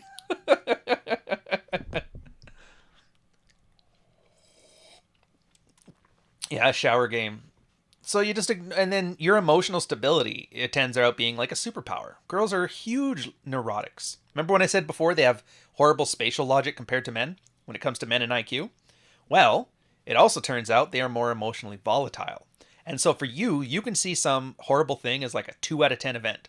But for a girl, it's an 8 out of 10 event. And so just you being there as calm reassurance, and this is just you doing your own thing, is a superpower. Of course they're attracted to it. Dude, I was panicking. You just said I was spiraling and to calm down. And you'd think I'm lying. I know there's some guys in here that have kids. And I know this because we've talked about it. And kids are freaking out because kids are kids and they do what they do. And then the wife gets stressed, the wife starts yelling at the kids, right? If you get a husband who doesn't have the ability to emotionally keep her in check, then yeah, you're basically having a wife yelling at your kids and fucking them up 15 years from now when they have to go to therapy. So just you being able to say, honey, you're spiraling, go to your room, I'll bathe the kids, is a superpower. And to do it, not I remained as stoic as I could until I didn't. It's no, it's I'm not going to let this shit bother me. Because it's just stuff. A 4-year-old kid and a 35-year-old woman, really, is that all it takes to send you into a fervor? Come on, man. I'm not going to tell you to man up, but Jesus Christ, dude. But that's a superpower for guys. Oh my God, he doesn't freak out over this stuff? Why not? I'll live. I used to say this, and this is a bit of a personal story, but I remember this, when I was a kid, I turned 18, came back from college. I ended up getting into a fight with my stepdad because I thought he was gonna go after my mom, right? And my brother was at the side of the stairs with a baseball bat ready to go. So I'm oh, if I don't step in, man, it's gonna get ugly. And then I had a moment. It's not really important. And he kind of opened up to me after that, which is very cringe. It's no, you were the shitty stepfather for 18 years. You can't be dad now. God damn it. But I tell the guys the lesson from it is once you've fought your dad, there's what else is gonna scare you? Really, nothing really scares me anymore. That's why when I get the Tate stands threatening to fight me, I'm do what you got to do, man. I can't change it. I remember sailing through the Straits of Hormuz, and Iran was locking missile batteries onto us, kind of like the Top Gun thing, right? Literally. And you hear the beeps in the ops room coming up there, and they're what's that sound? Oh, that's missiles. They could basically nuke us out of the water, and they could. had the whole 7th Fleet going through there, and I'm like, ah. So I turn the thing down. I call my mom on her birthday. I'm like, hey, what's up? What are you up to? What's that noise? Oh, don't worry about that. Don't worry about that. But it was just funny how nonchalant I was about like a life-changing situation. And I know for you guys, a lot of you guys getting zeroed out. You get a little anger on you. You get big, huge anger phase. Yeah, it's nice because then you kind of reacquaint yourself with what it means to be a man. And a lot of it is just going through enough shit that shit just doesn't get to you anymore, man. And that's from a praxeological perspective, that's such a great thing to have. And women don't have that. Iran versus Canada. Who you got? Who do you think I got? They had to wipe the floor with us if we didn't have the aircraft carrier beside us. Oh, dude. We even had anti-air capabilities. They'll just like, I'll just use more. In fact, Iran did some studies. They found out with just fast patrol boats and RPGs, they could completely nuke the 7th Fleet. Oh, Persian chicks. Actually, it'd be great. Misha's Persian. Why more? Ask him about it. Well, Canada's full of fatties. When you get, the more rural you get, the more the BMI goes up. In the city, people are much thinner. Oh yeah, so finishing off the praxeology bit here. But you see what I mean? There's a whole bunch of skills that you wouldn't even think, like the ability not to sweat under pressure. You just take that for granted, but women don't. And so you have to really come to understand what it is that make men and women different, and then capitalize on those differences. Where women are very deficient in certain things, you become very good in certain things. And then when, she's attracted to you, you get old, you eventually stop looking as good as you did when you're in your 60s. Maybe you get money, maybe you don't have money. But there's always these intangibles. Well, they're not intangibles, but they're untangibles. Nobody talks about them. And you build those up. And then, I'm running the relationship. Why? Because if it's not, then I'm not in this relationship. And so you have that constant opt-in. And then it turns out then the relationship, which you could leave at any time, becomes a choice. Every day is like I want to be here. He wakes up, I want to be with this guy. Good. Let's do the thing. Follow his lead. And you take that responsibility off him. Again, these are all superpowers. But that was how Red Pill kind of came up with all of this little stuff. A whole bunch of field reports where guys realized they just taken charge and things went well, and then realizing, wrapping some theory around it, and then you guys kind of adopt it yourself, and then it evolves from there. So it's kind of neat. So next is going to be Rambo. That's going to be fun. Oh, let's put another little segue. Let's do this broad. We know that these videos really prey on vulnerable young men who have not had many experiences in dating.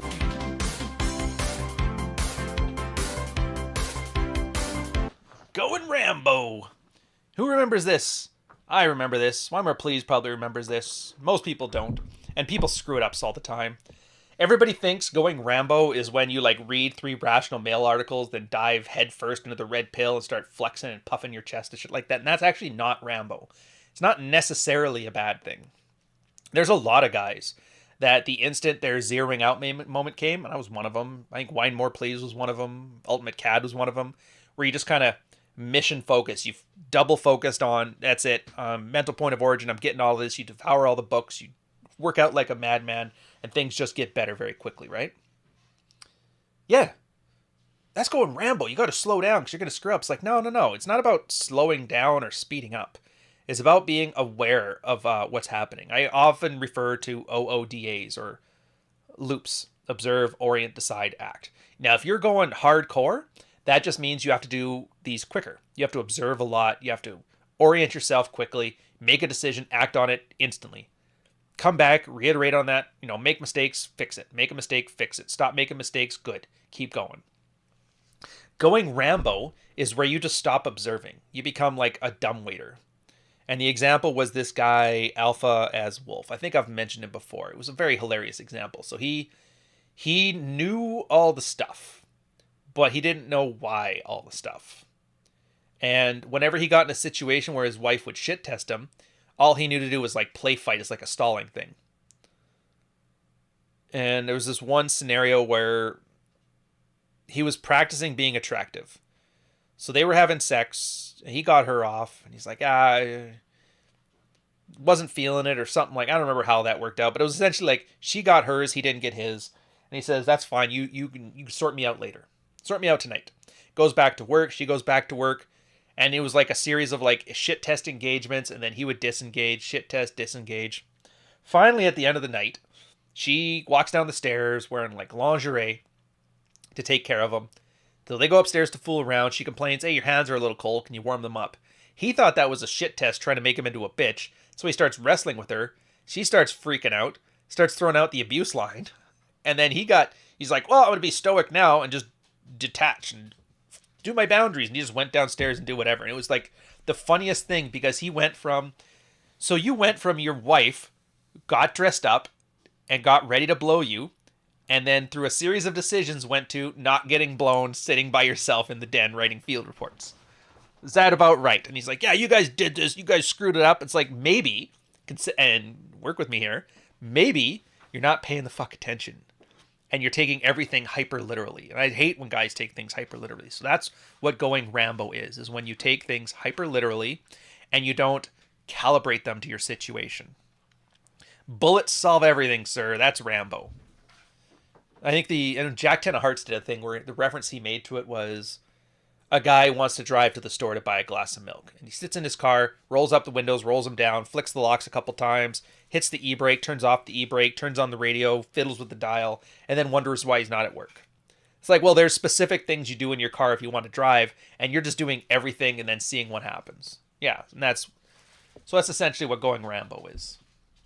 But the ultimate problem is then you just have to calibrate. Like I said,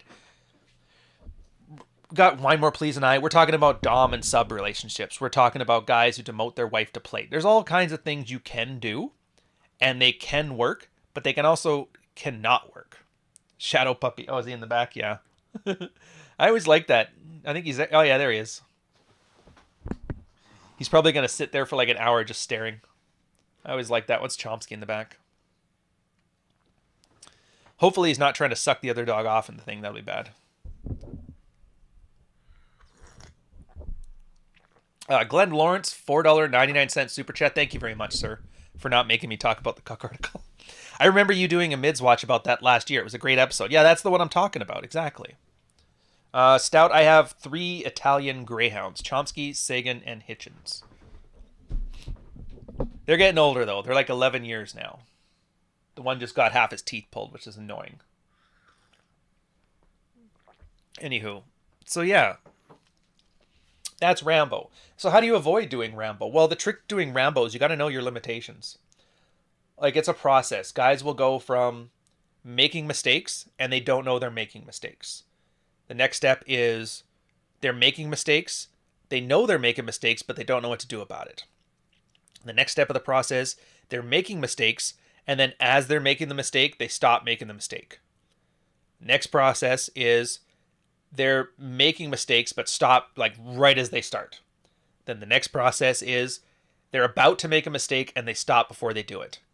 And then the next step of the process and the final step of the process is they know why mistakes happen, and they just don't make them. And so some guys catch on really quick. Some guys are switched on. Some guys know absolutely what you have to do. Great, do what you do. Some guys are slower. That's why I'm saying there's never like, oh, how do I do my next year? It's like, well, you can't really say. There's some guys who can do everything and turn it around in 6 months. There's some guys that take 3 years. You're going to be somewhere in that spectrum, though. So understand, like, how well do you recover from mistakes? How well do you have the self-awareness to learn from them? And how well do you work with that? That's basically how fast do you implement an observe, orient, decide, and act loop. So in his case, observe, what happens? Wife wants to blow me wearing lingerie. Orient, get a blowjob. Decide, all right, take her up to the bedroom, act, do it. He does that, she complains about the hands. He observes it. Okay, she's complaining about the hands. He orients himself, and this is where he ran into problems, because he wasn't orienting himself properly. In this case, orient, she wants to blow me, warm up my hands. I can make a cheeky joke about, I can think of great ways to warm them up. I can just, tuck them under my armpits for a minute. I can just go hands free, go to town, honey. There's all kinds of things you could do. But in his case, he oriented it thinking, she's shit testing me. She's trying to make me feel less masculine. And then he makes a decision. All right, I want to play fight with her then, let her know who's in charge. And then he acts on it. And then as a response from that, she gets angry. He, again, misses the orientation. So what happened there? I went from blowjob to her being angry at me. So clearly what I did there wasn't a good thing. Don't play fight when she's just trying to be sexy and asks me to help her help me. But you see what I mean? Then he continues to make bad decisions there. And that's why he's Rambo, because he doesn't orient himself properly. And it's hard. For some guys, they catch it instantly. They're very introspective. Other guys, not. And for those guys, it's always good to have... It's good to have a brotherhood of men to friggin' blah, blah, blah, blah. But it's like my Patreon does that. For a lot of these guys, they don't know what the problems are. And that's where you come in. You're like, okay, so here's the situation as like we see it, because, you know, we've done it ourselves, or we've seen other guys do it, or there's some examples in the past. Like when I do the mids watches, they're mostly 7-year-old examples of guys making very common mistakes. And there's a fraternity. Oh, Jesus Christ. Brett, I'm getting to you just a sec, man. Don't worry. I want to finish this thought before I forget it. But there's always an example. And then you go, okay, here's the example, or here's the narrative structure. Here's a new mental model. And then apply that to your situation. The guy looks at it, applies the situation that not everything is a shit test. Realize, okay, just warm my hands. Say something cheeky, be cocky and funny, get your blowjob. Great, yeah. Now, he obviously wasn't learning very quickly at all. Some guys, it takes 3, 4, 5 different opportunities, and these don't come up daily. This could be like weeks or months just to solve one specific problem, but it eventually happens. And it really requires the introspection. That's why writing it down is so important. But again, don't go Rambo. Anyways, Brett the Bachelor. With the mental model of separating intimacy and sex, she knows a back rub doesn't always lead to sex, but I'm struggling how to subtly lead to sex without intimacy or verbally stating it. You don't have to. Here's the thing. The back rub is a separate thing from foreplay. You know? So the back rub is the back rub. She's being great to you. You're being great to her. She's in a good mood. She wants to give a back rub, or you want to give a back rub. Go for it. You're horny and you haven't had sex in a while. You don't feel like giving back rubs. You don't do back rubs. So intimacy of sex is different. But, you know, during the day, you've slapped her on the ass. You've given her kisses, wake her up with coffee. All these intimate little things. You take a shower together. You wipe yourself off. Go back, do your thing. You're always on. So with the times when you're horny, all you got to do is just continue. That's it. It's a way of like trusting your instincts, which I know I just said don't trust your instincts, but you know, don't take everything literally. But yeah, back rub doesn't always lead to sex, but when you feel like having sex, you don't feel like giving a back rub. So go start doing the foreplay and the sex. Massage from the front, you know?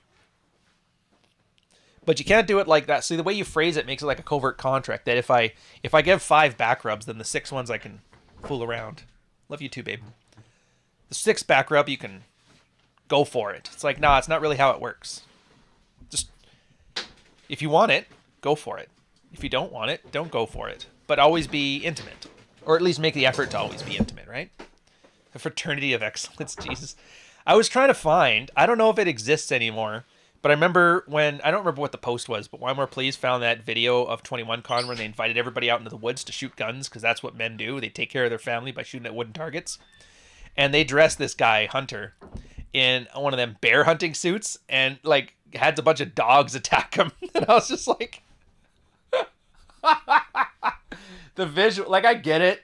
It's like, oh, that's cool. This suit will protect you from dog attacks. But they essentially took the married red pill guy that was still with the convention and they just sicked some dogs on him. And I'm like, oh, it's not a good look, dude. It's not a good look. And I can't remember what your line was about it, but fuck, it made me laugh. What are you going to do? Real masculinity shit like this? And it was like theme park masculinity. Oh, it made me laugh. If you're not putting out, don't accept a naked massage, ladies. Oh, you just talk to Jen. Jen and Torsha are the only 3 girls in here, man, which is fine. Deads and Sushi might show up again. I don't think I've banned her from this yet, but that's all right. We've come to an understanding. She gonna be what she be. It's going Rambo. No, I think that hits all the beats. Fuck, I might have to skip some of the stuff in here. I just realized I'm running out of time. We're having so much fun. What is this? Oh, hey, the other one. One of the guys who ran the Red Pill channel sent me a message. I actually appreciate that you took it from an idea-based perspective instead of ever resorting to personal attack. Like, if this movement is actually going to be dangerous, do we need to understand it so that we can take it down? I knew going into it that this might be a hot mess. I'm not going to have those guys back on my channel again. Absolutely not.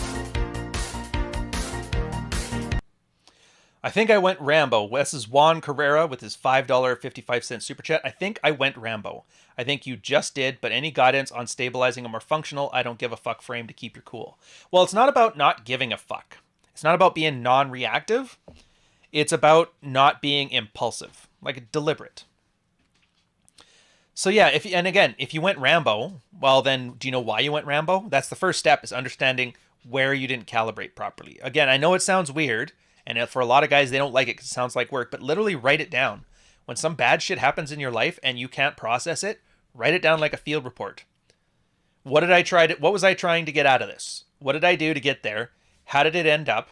And what do I think the problem was? Like, if you can get those 4 factors written down, you'll be surprised how often, like, the answer comes out to you.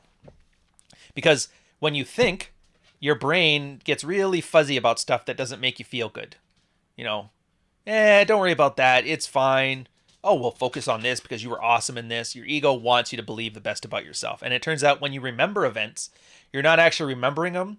You're recreating the memory in your mind. And so as you do this more and more often, it slightly changes certain details. And at the end, it's like the telephone game. It's a completely different story than what happened.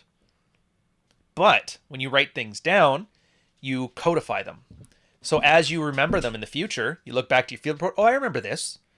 It anchors you to that first memory, which tends to be the strongest one, right? Yeah, process writing, exactly.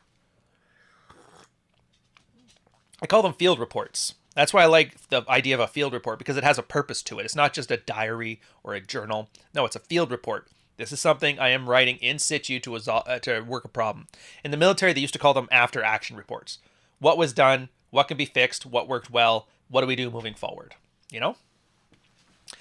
And I got a whole thing on field reports. It's like a whole different episode on it, but like the benefits of it and the reason you should do it. Like, that's one thing about Peterson pre his daughter fucking up his brand. was like he had the future authorship program or something like that. It was actually pretty good. It was kind of like a similar version of this. For his, it was like therapy, but you write down your problems and then you analyze them. The only difference between that one and the red pill idea of field reports is that it's generally more of a collaborative process where other guys look at it too. And like, what value do you have? Like, I want to have these guys fix my relationship. So I write the shit down, they fix it for me. No, that doesn't work. But I write this shit down so I can be introspective on it. And then other guys can look at it too. So that way I know I'm not bullshitting myself. And what they end up doing is by teaching other guys, they're better able to retain information. Turns out you have like a 90% retention rate when you teach. And so by all these guys, you can have the shittiest, horriblest field report, but by other guys properly dunking on it, as like a teacher would dunk on a failed paper, they're actually solidifying things in their head. And so in this way, it's a very masculine way of approaching the problem, is that everybody's getting something out of it. You guys are all pointing in the same direction. And that's good. And that's why a lot of people who write really shitty field reports always do it in the sense of, you're here to fix my problems. Here's my stuff. Work it out. It's like, that's not how it works. You're actually understanding how men organize. We're not collaborative like that. We're collaborative like everybody's trying to fix their own life. And what can I pull out of this that I've learned in the past that I can articulate? And then everybody wins from it. So it's great. So that's really how to do it. As far as keeping your cool, yeah, expectations are a huge part of it.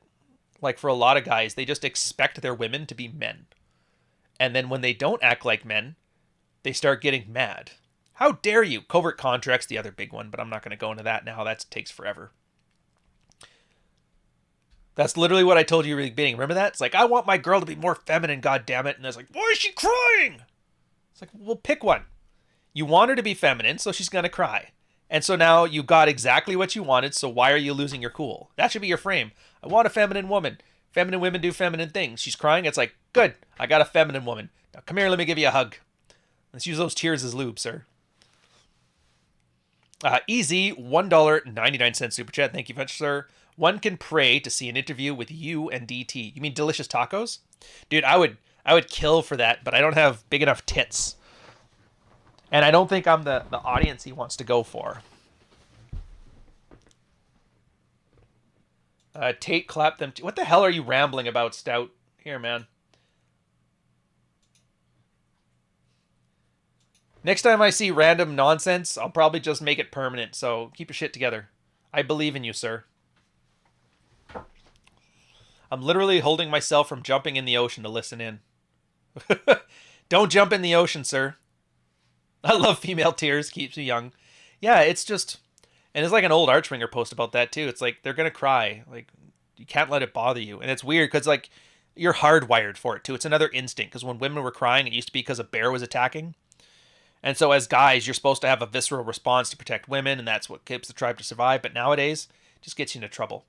Sam Whiskey, sir, $1.99 chat. When is the book coming out? The book is coming out when it's done. I can give you like a brief synopsis of where we're at right now. So I plan for 3 rounds of editing, and then I'm passing it off to my editor.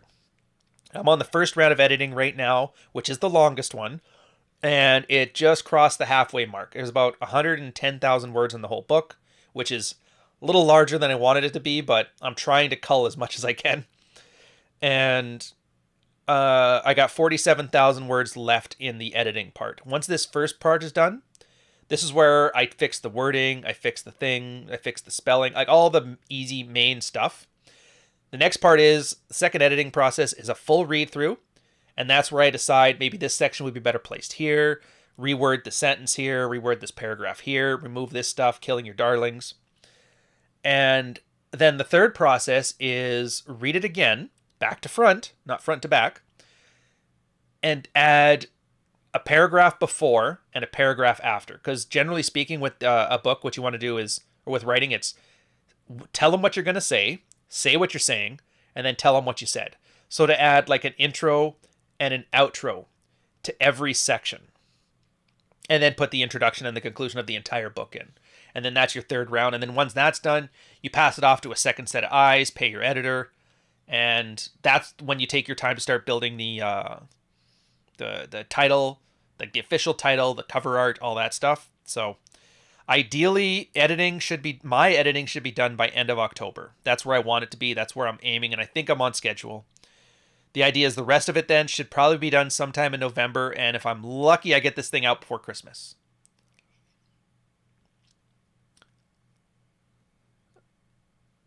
Yeah, he didn't listen to his banjo whining because of whammon. Yeah. The newsletter has got me so hyped for the book. I hope so, sir. It's a polarizing thing. Do you guys care about this? Like, whatever. Let me know if you don't care, but I'll let you know in the meantime. Let me pull it up. It's actually kind of interesting. So when you run a newsletter, an email marketing campaign, this is essentially the same shit that people sell Gumroad courses with. The same process. But for me, it's like to work through a book. There's for multiple reasons. It builds pretty quickly. Like, I don't have a huge subscriber list. It's about 3,000 people now. Now, some bigger the guys, like AJ Cortez and Ed Lattimore, is like 18,000 people. But all they do is they ramble about nothing, and I don't work on this nearly enough, which is fine for me, though.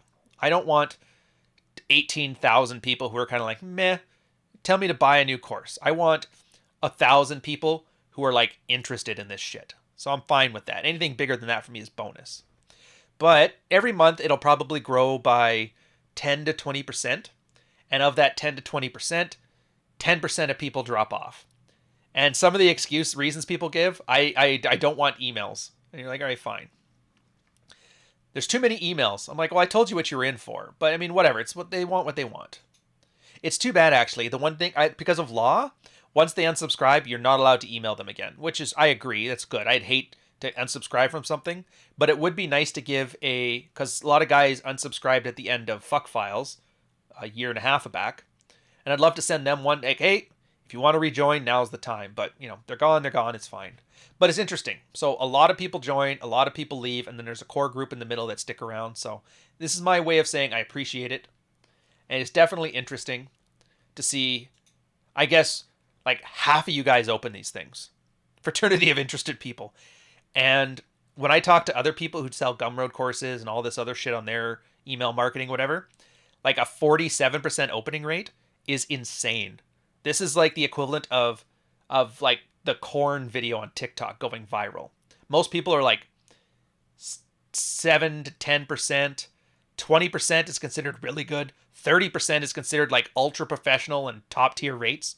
So the fact that you guys are enjoying the stuff that much more shows that Yeah, just because scam grifters are using this thing doesn't mean that like real professionals can't use it for a good thing. So this is good for a lot of you guys. You have your own aspiring channels and that, and nobody wants to have to just do red meat dancing like a clown.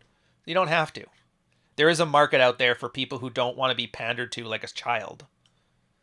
And I think that's a compliment for you guys. I can't say. So main event, coming to Jesus. The main event is the mother of all comfort tests. The main event is at the end of everything. You've become attractive. You've stopped becoming unattractive. Maybe you're checked out of your marriage. Maybe you're not. But you have a frame. You have your mental point of origin sorted out. You have a vision for where you want your life to be. And girls start to feel anxiety. If you're losing a top tier man, girls always feel anxious about it. That's how desire comes. The sex may be better, whatever. But at some point, you're going to get that crying and sniveling snot bubble event, the mother of all comfort tests, where she wants to retain you. She wants mate retention, but she doesn't know how to get it. And so she switches from covert language to overt language. And if you don't know anything about girls, when they switch to like direct overt communication, it is a last ditch Hail Mary play, because women hate being direct like that for a bunch of reasons. Won't go into it now. Just take it on faith for this little bit. And it's funny too, because I say it like this, and then you can pass it. I've only ever seen one guy fail it, but you pass it, and then the dynamic of the relationship ultimately changes to where you become the more dominant one in the relationship. She becomes the more submissive one. Everybody becomes happier. She knows what she has to do to keep the relationship going. And it's not just about sex. If it was just sex, then you'd never need to have this. If I ever come across Ryan in real life, I'll pretend he's Pat Stedman. Dude, if you ever come across me in real life, I'll say I have no idea who you're talking about. You have me mistaken for somebody else, sir. There's enough generic-looking brown people that you can be like, was that him? No, my name's Bill. You might even give like, I've heard that before. I got to see who this guy is, because apparently he looks just like me. You'll find out I'm not wearing a Hawaiian shirt. You're like, that's weird. Yeah, whatever. Anywho, so yeah, that's the main event. And I always love it because guys hear me talk about this and are like, oh, okay, I get it. He's being hyperbolic. It sounds good. The idea of the girl crying at your feet, how can I win you back? And it doesn't happen all the time, but on the occasion that guys do have it, they always say something like, I thought you were joking when you were talking about crying and snot bubbles. It's like, you weren't joking, were you? I'm like, no, man, it's really how it happens. It's the mother of all comfort tests. And this is like, and the point of this wasn't so much the main event, it's the come to Jesus speech. It's like, well, what do you do about it? Well, and this is advanced, guys. If you're in struggling relationships now, like this is like a year or two out. This is after you've done everything else. This is why nobody talks about it, because you actually have to succeed to get to this point. So I'm giving you kind of like a ghost of Christmas future here. Bill Murray is the ghost of Christmas future. Joy Seeker, sir, $20, 1 cent super chat. That's 4 cuck articles I don't have to talk about because of the 1 cent. Thank you, sir. For all you do. Do. I love it. I'm such a 6-year-old. Anyways, the come to Jesus speech is that. And it's, so by this time you should have a vision. You have a direction you want your life to go in. Mine was, I'm leaving the military. I'm going to be selfish. I'm going to have fun. I'm going to earn my money. And I'm going to go move to Toronto. Like that was the plan. And so like the come to Jesus speech is essentially you're almost telling yourself, like in unambiguous terms, what your vision is for the future. And then what role you see the girl playing in it. And then how she does it. That provides a couple benefits. One, you make it permanent. Like, you're not supposed to talk about your stuff. You end up, if you talk about what you think you want in life, it gives you the dopamine hit. You're less likely to do it. I get that. But in this case, nope, this is where I'm going to be. I'm leaving the military. I'm going to be selfish and I'm going to earn some money and I'm having fucking fun. That was mine. And that, now that I made that like a declarative statement like that, in my head, like, okay, no going back. We're going here now, right? It's a trust thing. You trust yourself, you trust her, everybody trusts each other. The second part of it, from her perspective, is that you're passing this comfort test. She now knows how to retain you. All you have to do is insert whatever it is you need from your woman. And don't try to negotiate sex here, because that's not works. Like, the sex is a given. You should already know that you have to fuck me or we're not going to be in a relationship. But it's kind of something like that. It's like, I will not have somebody in my life undermining me, or I'm not going to have the mom who keeps yelling at her kids. Like, whatever it is that you have, And the less words you can use, the better. It's the one time in the red pill somebody will say, talk to your wife. So those are like good examples. But it's hard to give specific examples because what you want out of life is going to be individual to you. And I can give you examples, but the problem is they're not going to be your examples. And once you're there, you don't need the example because you know what you want out of your life. And it doesn't really matter. Some guys, they want to open up their relationship. I am going to sleep with other girls, but I'll always take care of you as a family. Or, shit like that. And it sounds weird, but yeah, some guys have done just that. Various states of success or failure, but it's your life to own. At this point, you can fail, whatever. You can succeed, whatever. But it's yours to do with what as you please. Orb3, thank you, sir, for the 200 lightning bolts. Or ruples, or I can't remember what the currency is. But love from India, learning from your work, keep doing relationship breakdowns. Fem power, catching up fast here, will introduce you to my son once he's of age. Aw, hey man. Like I said, as long as you get value of it, like I said, you keep watching, and you keep getting value from it, I'll keep pumping it out. Thank you very much, sir. You got to be careful with these, though, because you can't expect it. Like, the main event has to hit you almost like by surprise. And that's by definition. Because when you're expecting it, you're looking for it too hard. In the same way that I told you that vetting didn't work, this stuff doesn't work either. I think that one was the main event. That wasn't the main event. I think this is it's not the main event. If you have to ask, the answer is no. The main event will usually hit you by surprise because it's at that point that you're already checked out. I don't care. I'm over it. She can do what she likes. I'm doing my thing. And then you get the crying thing. You're like, where the hell did this come from? And it'll always be when you're like dead tired at like midnight. She wakes you up to have it, or you're drunk because you were having fun with your friends and some girl was hitting on you in front of her or something. It's always some weird event like that. And you realize, oh, there's been this whole buildup this entire time that I was completely oblivious to because you're too busy focusing on you.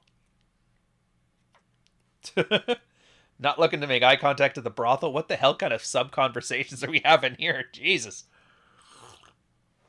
So that's your main event. Anyways, let's do one last one. Let's do a normal one. I think I got a normal one. Is that this one? Single moms. A horrible position that's not my problem. And where is it? Oh, yeah. Leaving your wife. Yeah, we'll skip that one. Leaving your wife and plating her anyways. All kinds of... You're like, what the hell? What's the point of leaving your wife and then having sex with her? You would be surprised how often a guy gets divorced, his wife leaves him, finds a new man, new boyfriend, totally in love, comes back, still fucks him. And the guy's like, I don't get it. So we have to raise kids together. She's fucking me occasionally, but she doesn't live with me anymore, and I don't pay her bills. So essentially, she just gave up all the good parts of the marriage, like the security, the stability, and all that stuff, just to have me as a plate. It's like, I don't make the rules, man. I don't. And then a lot of guys like the idea because if you're fucking your ex is not in court fighting you over child support or custody or domestic violence or any kind of bullshit. So in that sense, it's good like management. It's very easy to be amicable with somebody post-nut. So yeah, okay, I can handle that, sure. Some guys, they like it because it's the idea that the guy that stole the woman from him, they're like getting revenge on him. Like, go back to your boyfriend after I plow you a good one, you know? I don't know. I'm not here to tell you what's good or what's bad about it. It's a guy living his own life. You can do it if you want to. The one thing I would suggest, though, is you have to be emotionally over it. And I got this. Okay, champ, you got this. Make sure you're emotionally over it. And you won't know until you do it. Which is why the standard advice is don't do it. Rule 7, rooting through trash, all that stuff.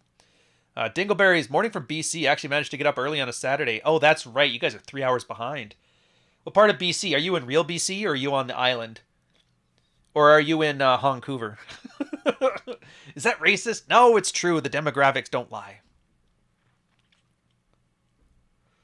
Always wondered your take on the single mom versus divorced with kids, low body count, amicable. I don't give a shit about body count. Dude, why is body count even a conversation piece? Yeah, I get it. Evolutionary wise, you don't give a shit about that. You just wrapped your narrative around that because it makes sense and it makes you feel good about it. You don't know your chick's body count. You don't. Because she won't tell you. She doesn't even remember because those things that didn't count in her head, they didn't even happen. Don't care. Didn't ask. Don't ask, don't tell. It's the don't ask, don't tell of sexual relationships. All you know is however many kids she's had sex at least that many times. Yeah, but my pair bonding. That's the funny thing too. Guys get pair bonding so wrong. Dude, when you have sex, when you nut, you actually trade hormones between you and your body responds to it. This is why they always say like jerking off and sex are different. This is why. When you nut, you actually give your girl testosterone. That's her feel-good feeling. It mutes her anxiety and her neuroticism. You guys also get an overload of serotonin and oxytocin. Those make you feel good. They're the bonding pheromones, right? The bonding hormones. And that's what pair bonding is. But here's the thing. Saying that pair bonding is a permanent thing is like saying a drug addiction. Oh, I only need crack once and then I'm good. I can ride that high forever. It's like, no, it's a constant reinforcing cycle. And then as your body gets hooked on these hormones, it becomes more of an addiction. So yes, I hate to tell you this, but pair bonding is just a drug addiction to serotonin and oxytocin. Serotonin by Nick D is a great song. I didn't do it and I'll never do it again. Fucking Nick. Hey, I just realized too, Nick, I haven't given you the... Hold up a sec here. Is that real Nick or is that fake Nick? That's real Nick. Here, I'm a little worried about this because last time somebody made you a moderator of their Discord channel, you nuked the whole channel by accident on purpose, so yeah. So yeah, that's the pair bonding thing. It turns out it's a working process, and then you stop, and it goes away. This is another reason why guys think they can emotionally handle it. What they actually are doing is they're running withdrawals, and they want a re-hit. Oh, I'm not addicted to alcohol anymore. I'll just have a drink. Next thing you know, you're like, oh, back to peeing in dumpsters. Yeah. So you leave your white and play for anyways. If you have no emotional attachment to it, it's fine. It's just sex. It's like co-parenting. Everything runs smooth. It's perfect. But like everything, guys always fuck it up because we are not in touch with our feelings. And it turns out a lot of the stuff, like if you don't remember why you fell out of love with your ex-wife, play her for a bit. She'll remind you. All these things, eventually it starts great. It's just fuck her and she leaves. But you do it enough, eventually that old behavior starts to come back and you're like, oh, I remember this now. She was a cunt. Yeah, what a cunt. Yeah. What did you expect, right? What did you expect? And so now it's like, how do you deal with it? And then she starts to do her old things. And then you realize, like, you're putting up with the same shit you put up with in the relationship that you tried to fix. And you thought you fixed it. But then emotionally, she ropes you in. Because, and here is how you can tell when somebody is red pill aware or actually internalized this red pill thing. If you've actually internalized it, it doesn't matter how many shit tests she throws, doesn't matter how much she tries to weasel her way back into life and betafy you or whatever, it just doesn't work. If you're just red pill aware, and this is just tips and tricks and tactics and strategies and my fruit flies and my pair bonding, she's just running off of instinct and emotion. And you're making deliberate choices to improve your life. Now, in a war of attrition, instinct and emotion will always beat deliberate action. Always. It's just a matter of time. And if you don't have this stuff internalized, you put enough time into somebody, they will break you down. They will. It just happens. Don't worry, Ryan. YouTube heard about Nick. There's a built-in failsafe there. Yeah, well, it turns out there's like two ways of blocking people in channels. You can hide user from channel, which you guys can do here, but you can also go to their channel from the web app and actually block their channel from your channel. So it's kind of interesting. And it looks like the blocking actually works. So yeah, you can plate your wife if you want to, but just realize there's pros, there's cons, there's benefits, and there is definitely downsides to it. But hey, whatever. Dude, that divorced chick with 2 kids, yeah, I totally fucked her. Really? Why? Oh, because they're my kids. Good job, bro. You nailed it. You nailed it. Yeah. Such an alpha male. Anyway, so that's it for this one. I'm going to do Bantz for the next little bit here. I'm actually feeling pretty good. My voice is getting better at not thinning out at the end. So I think I've almost got my radio voice. Welcome to the 6:30 Ched. Yeah, ooh kawaii. The sex starts going towards duty sex as well. Yeah, well. That's actually, you know what the funny part is, Stripper? So about the book, I've brought up like this one, leaving your wife but plating her anyways, and I realized like I cannot make a book big enough to encapsulate the depth. Like just that, the idea of plating an ex-wife, you could make an entire book around the depth around it. So I've really had to like scale back the scope. Like this is, and I get now why Rollo had his 10,000 foot view rational male, because I'm like at 5,000 feet. And even now I'm like, dude, I got to walk the scale back a little bit here. It's almost going to be like an introduction into everything. And anybody reading it, like who's like old school and has read through the red pill for the last 10 years, I guarantee you're going to look at stuff and go, dude, you missed this and this and this and this. I'm like, I didn't miss it. I cut it out. It's totally different. Tried to sum up as best I could, which is weird because 110,000 words, like 60,000 words is like a small novel. So at 120, you've essentially got 2 small books. At 140, you've essentially got 2 books. And nobody's going to read a big fucking Nietzsche tome like that unless they're an asshole. And I wouldn't ask anybody to do that anyway. Imagine doing that. Imagine telling somebody, here, read this thing that's 3 times the size of the Bible. And you're like, Jesus, make it a series. Well, I mean, ultimately I could. That could be what happens. I want this to be like an all-encompassing thing. And there may be individual aspects of it that I find super interesting. Then I want to expand it to a whole novel. That might work. Or I might actually do the, it was like Hitchens did this in one of his books where it's like a series of letters. But I don't know. The Stripper's Guide to Screwing Up by Banging Your Ex, my first book. Dude, that's every guy's first book. Every first book is always like my fuck life and what I did right and wrong. I've noticed this. I thought I was like so clever with fuck files, but then I was talking with Bad Billy Pratt on his, and it's the same theme, but they're completely different books. Delicious Tacos, The Pussy, same thing. Everybody's first book is always about your fuck biography. But the difference is, how do you do it that's different than everybody else? So yeah, I'd read it. Asshole here, I'd read it. Yeah. So I'm looking forward, by the way. Some big things down the line. Oh, I haven't checked yet. It might actually be in now. What's he doing? Just relax. You guys have been in enough meetings with other millennials where they don't get off their fucking phone, right? So you're going to do it one more time, but trust me, there's a good reason for it. I'm looking to see when my goddamn merch is delivered. DHL's been holding on to it. I hate DHL so much from a delivery company because they have those stupid fees, and they charge like a percentage of what the package is worth. En route, so I'm probably getting it today. The Red Morning merch. The first one off the presses. Looking forward to it. I hope nothing got screwed up on it. I hope so. No, it's a OnePlus. I think it's the OnePlus 7. I think. And yeah, I go totally boomer with like the leather case. But it's good because when I drop it, it's like protected. But yeah, I don't have the newest iPhone, so I'm definitely not banging broads. So I hope you guys enjoyed this one. I guess to hit everything here, I'm going to probably fix those titles up, but... So we talked a bit about the captain and the first officer model of relationships. Had some little banter between us. A lot of awesome super chats and some great stuff. The praxeology of the dominant male and how to define modern relationships on your terms without just making it a do what you want to do, man. Like having some actual structure to it. The idea of going Rambo, why you don't want to do it, what you can do to avoid doing it, and what the issues are around it. The idea of the main event was mostly about the coming to Jesus part that comes after it, and the pros, cons, trials, and tribulations of sleeping with your ex-wife after the divorce. So it should be good. I hate millennials. I prefer to be called Gen Y. Oh, it's such like a millennial thing. In fairness, though, and it's such a millennial thing to say, there's like the tail end of Gen X and the tail beginning of Gen Y. They call them the Oregon Trail generation, because we were the generation that was raised with computers, but not with internet.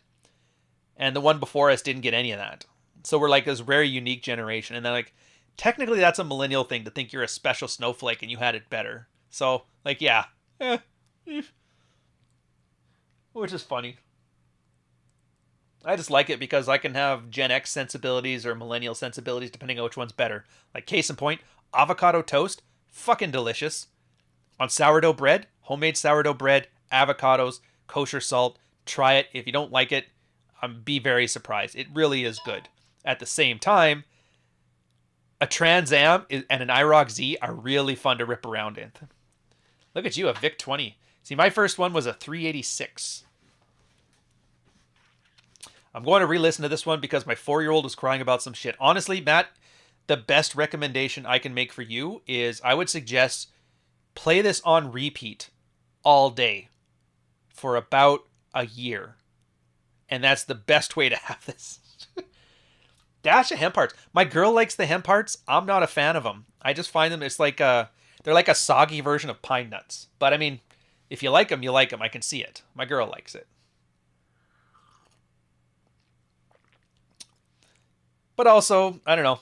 I do enjoy Gen X stuff. I enjoy millennial stuff. Gen X movies are awesome. Except for The Breakfast Club. It was kind of weird. How the hell do you understand frame? It's kind of confusing. Well, here's an easy way to put it, Axel. A 486. Nice. Remember when you hit that turbo button? Oh, big times. And then the Apple II. That's where the Oregon Trail generation thing came from, because the Apple II had Oregon Trail that came with it and the little turtle drawing game. And that's what, they defined the generation, the mini generation was. Stone Cold is better than the Ultimate Warrior. Tuber, why do you want to get banned? Why? Because I will kick you the fuck out for that shit. Anyways, so frame. Look at it this way. You know how, framing of a house? You know house framing? The way you frame a house is how the house is going to look. Framing, from your perspective, is the same thing. How you interact with the world, the decisions you make, how you perceive things, how you comment on them. It's only as good as how your life is framed. Does that make sense? The analogy, it's a bit abstract. I'm assuming you're smart enough to get it, but yeah. So if you make your house look like a McMansion, your house is a McMansion. If you make your house look like a bungalow with the framing, it's going to look like a bungalow. You can't make your house look like anything else. You can put a bunch of crap on it to make it look like something else, but that shit's flimsy. It falls off. It goes. But yeah, it's really about a consistent worldview. A consistent worldview and a personal philosophy. It really is. And instead of those guys who just think stuff up and I want to be Nietzschean. I want to be Bronze Age pervert or whatever. It's no, that's not it. That's narcissistic fantasy. And I'm quoting Rich here, you do the work. You do things in your life to get the outcome you think you want, and then you refine what you want based on how much you're enjoying the outcomes. And then as you iterate that time and time and time again, you build your own rational egoism, your own personal philosophy based on the work you've actually done and the success you performed, because you don't know what you want, but you're very good at finding out what you don't want. So you keep doing things until you've gotten rid of just about everything you can find that you don't want. And then whatever's left, that's what you wanted. My ex-wife loves The Breakfast Club. Might be a red flag. I wouldn't be surprised. Does she like Ali Sheedy, whatever? Single white female, Breakfast Club? To be fair, for all you guys, if you really want a good relationship vetting, I know vetting sucks, but this is true. Show your girl 3 movies. And if she likes them, if she likes 1, you can sleep with her. If she likes 2, you can date her. And if she likes 3, lock her down. First one, Total Recall, Arnold Schwarzenegger. If she doesn't like that, chick belongs to the streets. 2, Top Gun, 1985. If she doesn't like that, well, she lives at her place, you live at her place, you can have avocado toast together. But, and this is the most important, if you learn nothing else from this cast, learn this. Show your woman the 1984 movie, The Goonies. If she does not love The Goonies, understand that she will probably SIDS the shit out of any kids you have. She is a Casey Anthony in waiting. I loved Molly Ringwald when I was a kid. It's funny. I'd never, she wasn't my thing. I remember she was kind of fun in Ice Pirates, and Ali Sheedy neither. Jennifer, what's her face? Was my thing. But anyways, fun fact. Every now and then, a lot of Ringwald's mannerisms. My girl has those sometimes, and I bring them up. She's like, I don't look anything like her. I'm like, yeah, but it's the mannerisms. She's like, oh, fair enough. So she likes Molly Ringwald now. But yeah, she definitely had the awkward ugly duckling vibe to her. Goonies never die. Exactly. Kinetic. $10 super chat, sir. Another analogy for frame is classic dance. Man has to lead or it literally doesn't work. And if he has a wick frame, it literally doesn't work. Shout out to Cappy. If that works for you, like I said, I get it. It's a hard thing to describe, but once you have it, it's a very easy thing to see in others. It's one of those you have to understand it to be there. If she can't do the truffle shuffle, swipe left. I don't know if I want my girl doing the truffle shuffle. I'm just saying. I'll open the fence for her, but I'm not letting her in. She doesn't like Sergeant Bilko. She's dead inside. Which one was Sergeant Bilko? Was that the Steve Martin one? Jennifer Connelly, thank you very much. I would swap out Total Recall for Die Hard. I wouldn't. Total Recall is a couple's date movie. Die Hard is a Christmas movie for me. Like, if she doesn't get to Die Hard until after you decide to live together forever. Then, when she has her first Christmas, you guys live together, you've decided she's the one for me, then she can watch Die Hard. And she can't not like Die Hard. She can't vet for that. That's like saying, I only like girls who shower. Like, every girl showers, dude. You're gonna find a girl who likes to shower. I guarantee it. You will find a girl that likes Die Hard, because any girl who doesn't like Die Hard is most likely a transitioning one. So just check underneath. Check under the waistline. You know what I mean? If she's a typical woman. I get tired of my girl talking about the Goonies. I'm not crazy about it. See? Case in point, I wouldn't do Marty with the Penetrator. And he hates the Goonies. That's why he's such a dick in Zomboid. Anyways, so this is the episode. Hope you guys enjoyed it. We got Rule 0 coming up, I think. Let me go see who's doing the thing. Oh, okay. It was John, but John can't make it. I'm not doing 2 in a row, dude. Here, I'm going to tell him. Yeah, I'm not doing 2 in a row. So it looks like the schedules aren't aligning, so we're not going to be able to do one this week. So you guys are going to have to set up with this one. Make this the Rule 0. Watch it in the second time. John Hughes movies, either timeless or aged like milk. Did he do Uncle Buck? If I'm not mistaken. I remember that one was pretty good. He also did Planes, Trains, and Automobiles. And I'm not going to lie, I did not like that one. I also didn't like... What's the one with Ed O'Neill? Ed O'Neill was in a John Hughes movie where he had to take his new wife's kid across the country, and then they bond. It was like that heartfelt shit. All right, whatever. Ooh, ask her which Christmas movie she'd prefer, A Christmas Story or Die Hard. Dude, that's not bad. A Christmas Story is one of those ones. It's like The Princess Bride. Like, everybody loves it, but nobody loves that kind of movie. But they love that one.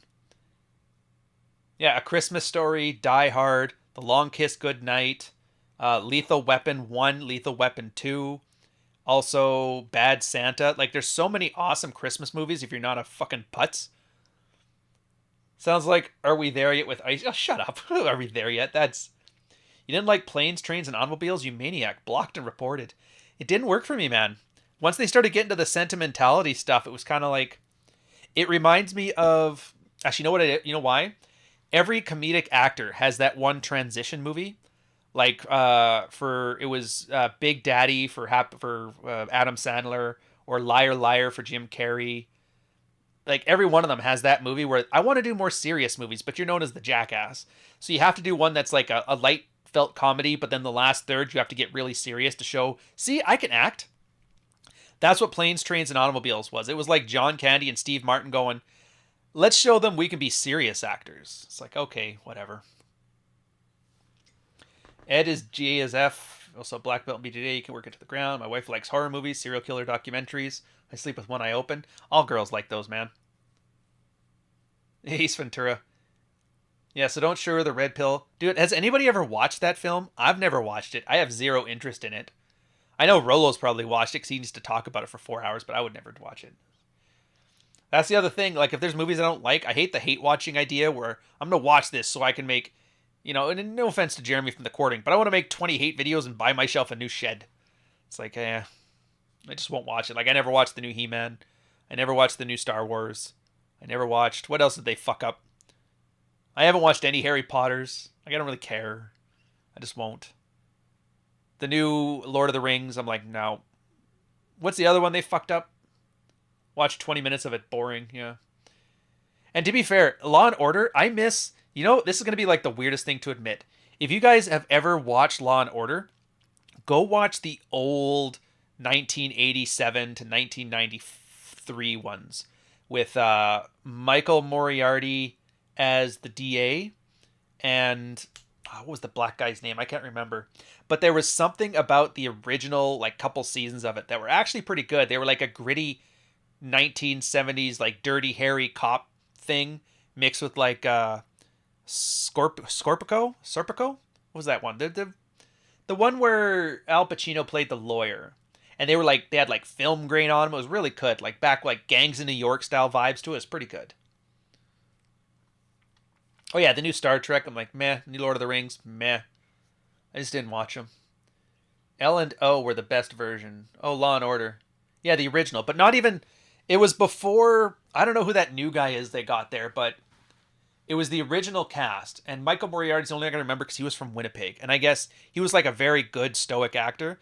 But in real life, he was like a horrible drunk.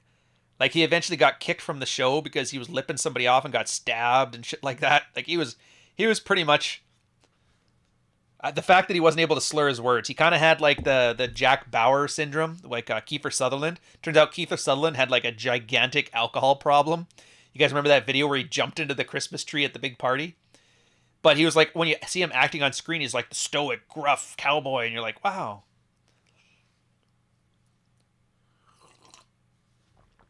The Detective Logan? Oh, Michael Orbach. Yeah, he was the dad from what's that one? Dirty Dancing. Yeah, him or Jeremy Orbach. Jeremy Orbach, Michael Moriarty. I can't remember the black guy, but I could look him up. But yeah, those guys. It was really good. No, there's no Rule Zero. In fact, I'm kind of going off now because now I'm reminiscing about old school TV. I might go check out Netflix, see if they got the original Law and Order on there, or maybe just download it.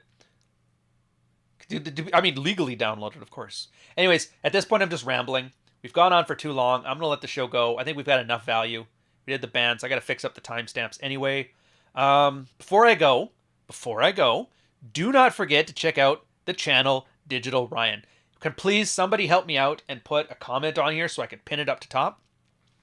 It's the fun one. It's the gaming one. It's the T-Rex Army stuff. It's more casual banter like this, but from the Red Pill lens. And it's just a good time.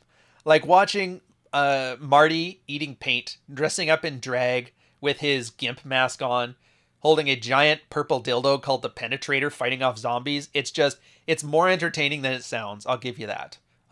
And it's in there. Plus, if you want, we got a Minecraft server. We have a lot of fun with that one. Join in. You throw in a couple bucks. It pays for the server costs. We get in there. Have a lot of fun, a lot of builds. One thing I like to do on the channel is, so I don't make any money off the channel. Whatever channel the money makes on the channel, I tend to put it back in. So, like, I'll throw contests randomly for just like, yeah, who wants merch? You can literally pick anything you want out of the merch collection, and we'll have like a build contest. Actually, we just did one. Dave Andrus, who's got a channel which you should definitely check out too, made a giant MLD John mural in the Manosphere like build area. So it's funny, as you get out of the portal, you see this big picture of John with the aviator shades. It's fucking hilarious, dude. But I like it because like I hate the idea that I have to yell at women professionally. That fresh and fit shit, I don't like it. I think it's weird. It's stupid Jerry Springer drama. And I'm like, as guys, like, what's the point? So why not have something a little more fun, man? You know? And so it's that.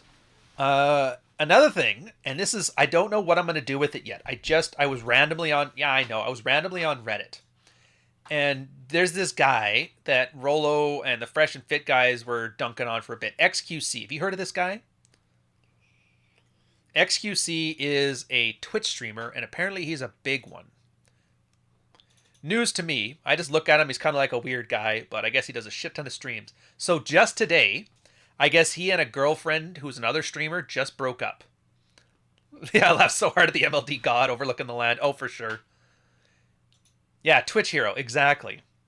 I guess he and his girlfriend broke up, and then the girl started some drama by like airing all the dirty laundry on a live stream. And so he watched it and reacted to it, which is so fucking weird and meta. And then he called her up and they had like a 45-minute conversation about the breakup on a live stream. And I'm like, there's no way this is staying. Anybody who's got any self-respect is going to delete this. So I grabbed it and I have to watch it because I have a feeling, and I hate doing this. Like, what's popular now? So it's probably gonna wait till the end of the month, so it's gonna be too late to dive in on anyway. But I have a feeling I've already seen it so much, like deering, unattractive behavior, tying into a girl's drama, making the relationship harder than it has to be, like all kinds of red-pilled lessons in there. So I might make a proper red-pilled coffee video from this. It turns out I'm getting a backlog. My girl has given me 2 TikToks that are full red-pilled coffee episodes, and I cannot wait to finish the editing of the book so I can start on these. Like, we're gonna have big band and shit like that. It's gonna be awesome. Yeah, I want to join the locker room. Can I get a link? Oh, I don't call it the locker room anymore. It's just the Patreon. I mean, I guess you can call it that, but for that, it's just this. Oh wait, what?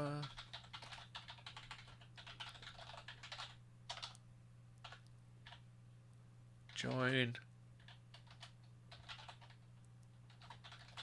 This one's the Patreon, and this is for guys, like I said, in your relationship, you do your thing. Essentially, what I've talked to you guys about with this and all the field reports and the book stuff, we just go through it live. That's literally it. It's discreet, so it's off the public eye. The one-on-one stuff that you guys, like, I'll give you like a little quip when you talk a little bit about that, but like we actually go into it in depth. It's like it's a more serious red-pilled process, really. And again, if you're ever in a chat on one of these streams, just ask somebody, hey, what do you think of the Patreon? They'll tell you, because there's like probably a dozen guys who are regulars that have been there for like a year now. And they'll tell you, and that, look, I don't care if they praise it. I don't care if they shit on it, whatever. All I want is for them to answer your question honestly. And usually people are. The good thing too, a side thing we've been doing lately, I don't know, it's because nobody had it set up. I just did last week, and then like sometimes it's like last minute because everybody's super busy a lot now, so we don't have a chance to schedule as well as we could. But with more heads up, probably would have thrown it at them for sure. Oh, where was I going with this? Oh, yeah, the new thing we had. So, like, obviously, you know, there's a lot of products out there. Like, Troy has his boot camps. John has his masculine empowerment network. What do you think of the Tactic Guide to Women? So, for a lot of guys, too, because, like, most people don't want to shit on other content creators. They'll make you think it's all good. So, I'm like, why don't we just give, like, honest reviews here? Have you guys tried this course? Have you guys read this book? What do you think? Like, what are your thoughts? And I don't care if it's John or Rollo or me or Sterling, like full out honest. So occasionally check the show notes and you'll see where somebody has taken Sterling's course, for example, and their honest thoughts about it. You'd be surprised which ones some people say are awesome, which ones people say are really fucking bad, and which ones people say are good, but with a caveat. So it's one of those little things too. So it's more than just fixing your relationships. It'll be good to know if you're ever on the fence about somebody's whatever. It's a good place to get honest. Like, I don't get paid for any of them to have it said one way or the other. I don't really care. For me, all I do, if I ever want to affiliate some of them, I'm like, yeah, show me the course. Let me go through the course, and then I'll give my honest opinion. And if I like it, then usually they're like, yeah, you can affiliate it, sure. And that's usually what I do. But I haven't done those in so long. Anywho, we're way over time.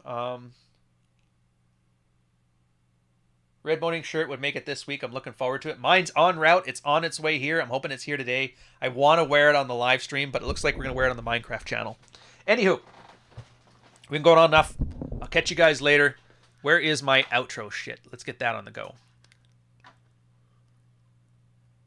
There and there. Yeah. I gotta get a better one too, because Zertis, I was watching his. Dude, he put like a Trudeau speech next to some like trance dubstep. Has like some fancy epileptic seizure stuff. It was pretty slick. Pretty slick, not gonna lie. I'd probably do that myself, but it's gonna take a lot of work, so we'll do that later. Yeah, thanks guys. Zero.